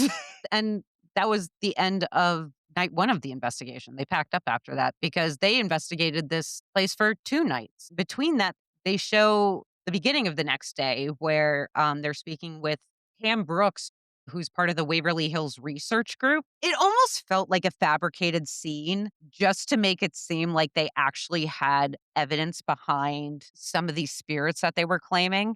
But even then, when they're going over it, they're like, no, the names don't fit, the situations don't fit at all. And they had excuses for why it still might be them or something like that. But yeah, they talk with this woman. They supposedly get evidence that the nurses existed, that the homeless man and the dog existed, I believe, or was it just the nurses?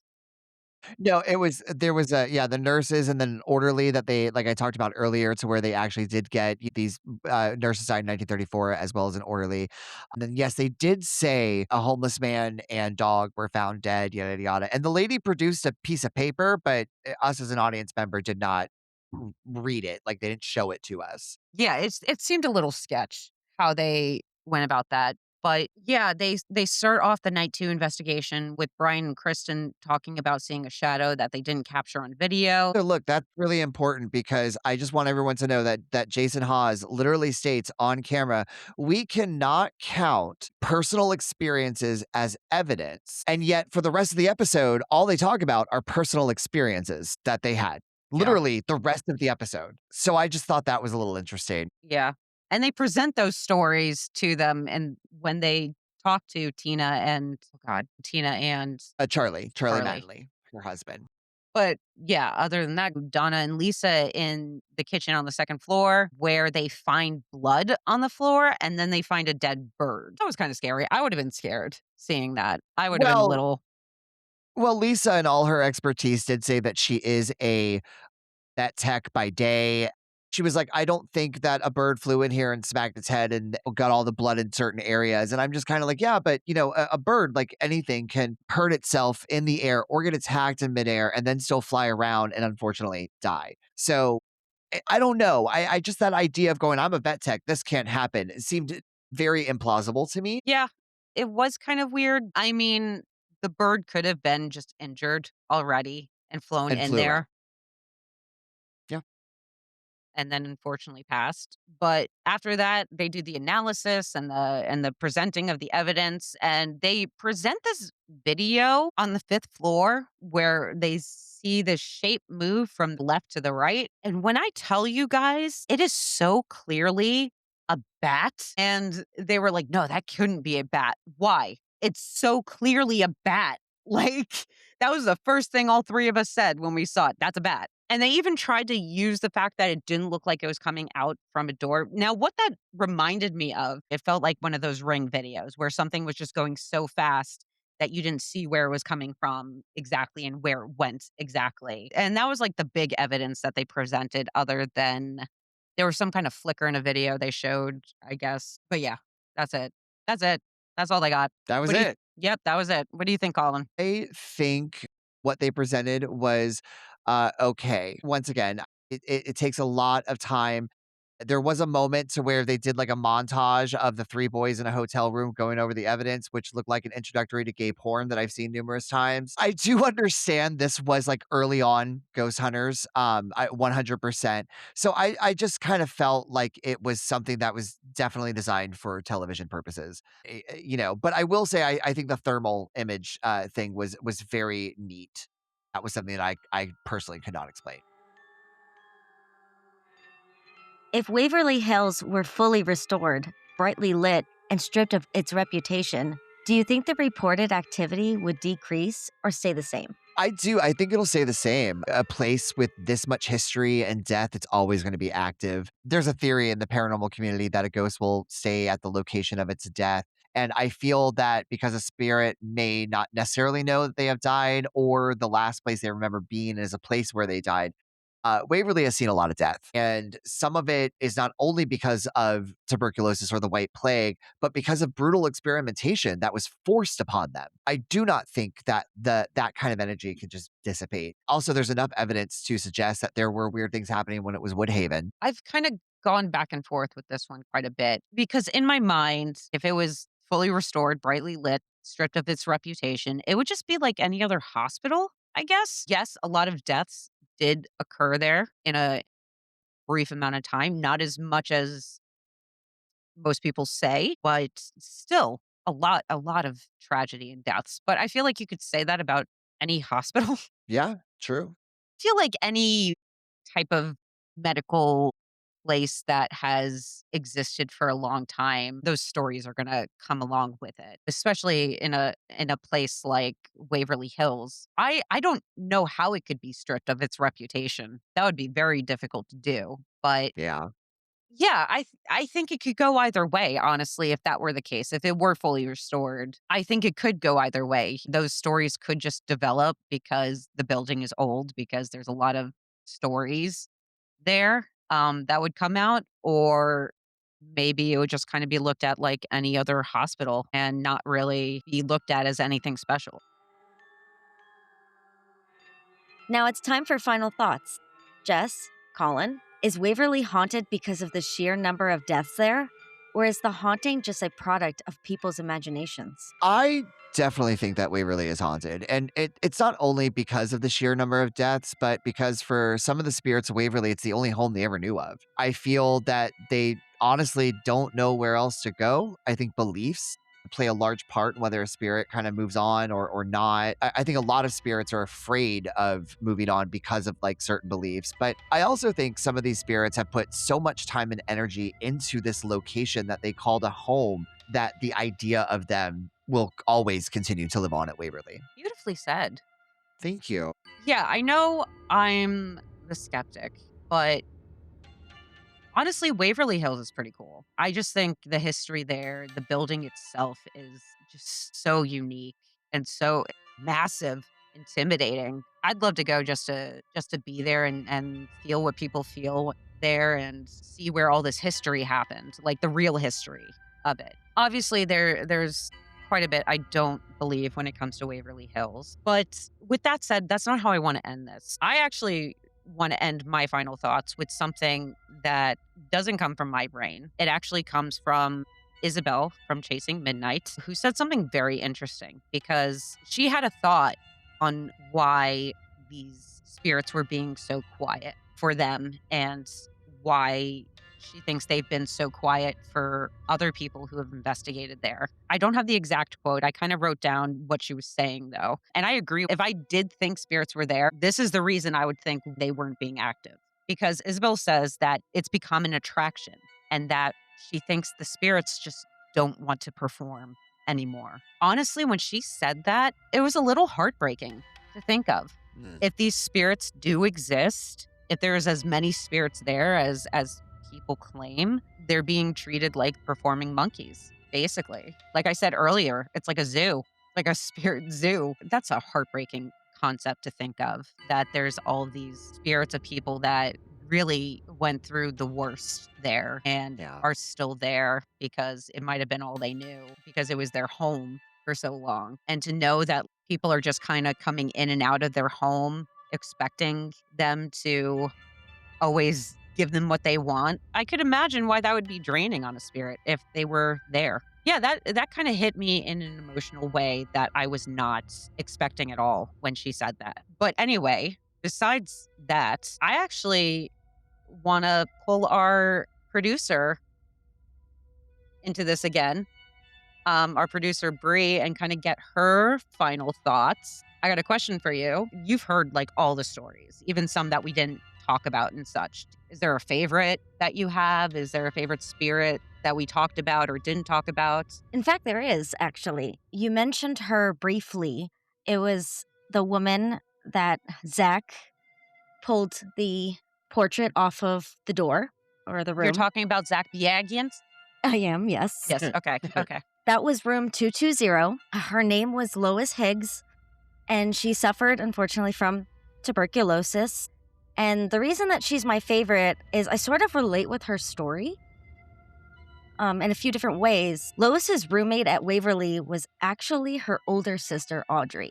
They were extremely close in life, and I'm the same with you.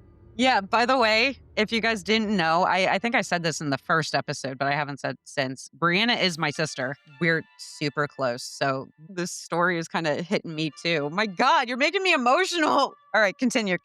Lois actually was granted a very rare sabbatical, which means she was well enough to go home for a bit. And during that time, Lois actually had a baby boy, which is what I have. Oh, Wow. I'm gonna cry. But to protect the infant from catching TB, he was taken away from her right after birth. She watched him grow up from the window outside of her hospital room, while her husband and family members in the parking lot below would hold him up for her to see and to wave to. Oh my God. It's really That's sad. awful. Sadly, she never got to be with her son because she died in room 220 in 1956. Her sister Audrey actually got better and got to leave Waverly. She got married and went on to have a family. Lois apparently struggled with loneliness and isolation from her family, even though she did have her older sister until her end. And as a result of that closeness, many believe the two girls are still in room 220. That the sisters Which, are? which I kind of love My because gosh. honestly, I would love to roam the afterlife with you, Jess. Let's do it. Like, love I don't that. want us to have such a tragic death. No, let's not go that way, but Yeah. Yeah, I know some people we could fuck up with Yeah. hauntings. Yeah. Oh, yeah. No, we'd have a blast. We would be diabolical, let's be honest. That is my favorite story. We actually have a submission on our Facebook from Anna Pickett, and she said when she went that a cat ball was picked up off of the bed and thrown at her granddaughter in the room where the two sisters were. So that same room. When I heard that, I don't know, just the idea of having to watch your son grow up outside, but I just kind of like maybe like to believe that I don't want to believe, but Lois is almost angry, and maybe she picked up that cat ball to be like, she's just being reminded of the things that she couldn't have. It's very possible. That's kind of what it makes me think of. Obviously, I'm assuming, but yeah, Love that but story. I love that story. But apparently the girls were pretty awesome. People go there and play Elvis Presley for them because apparently they loved it. They leave them all kinds Oh. of gifts. That's And so and cute. apparently they're not mean spirits, but who knows what happened with that cat ball. And to imagine that Zach Biagians disrespected that room. Yeah, How dare Truly you. sad. Yeah, I know. No, I loved that story. Thank you so much for sharing that Thank story. you. Of course. Kind of a buzzkill, but it's It kind is, of a but- bummer story. It's a touching, sad story, especially if you have kids or you have a sibling. That's one that really hits. But anyway, great way to close out Final Thoughts, Brie. Why don't you tell the listeners what they need to know? And that concludes our investigation into the history and hauntings of Waverly Hills Sanatorium. But the debate is far from over. Now we want to hear from you. Are you siding with the skeptic, the believer, or are you somewhere in between, still looking for the shadows said to wander the halls? Send us your thoughts, theories, and your own believer or skeptic stories at paranormalbspodcast@gmail.com. Because sometimes the stories you can't explain are the ones you experience firsthand. You can find us on Facebook, Instagram, TikTok, and YouTube, and you can listen wherever you get your podcasts. Until next time, keep an open mind, question everything, and remember that some places never truly let go of their past.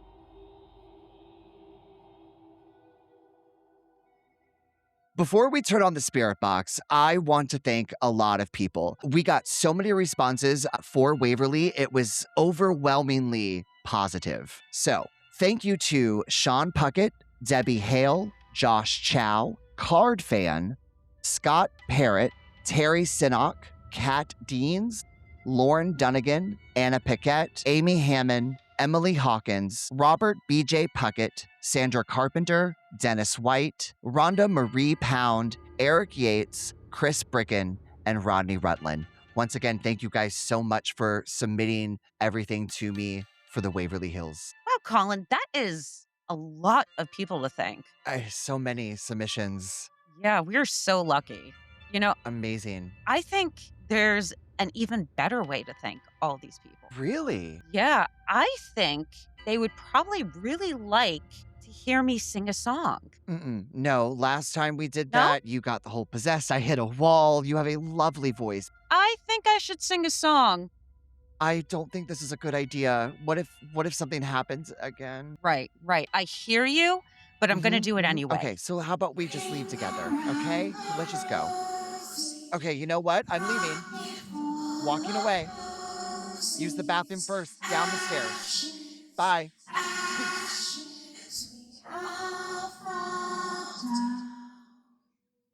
There he goes. Got him again. Okay, well, I guess I'll do the spirit box, whatever. All right, how do you turn this thing on? There. Okay, there's static. What the fuck? No, that's messed up. No, no, no, no, that's scary. Okay, okay, I'm leaving. I gotta get out of here. Bye. Thank you for listening. Thank you for listening. Thanks for listening.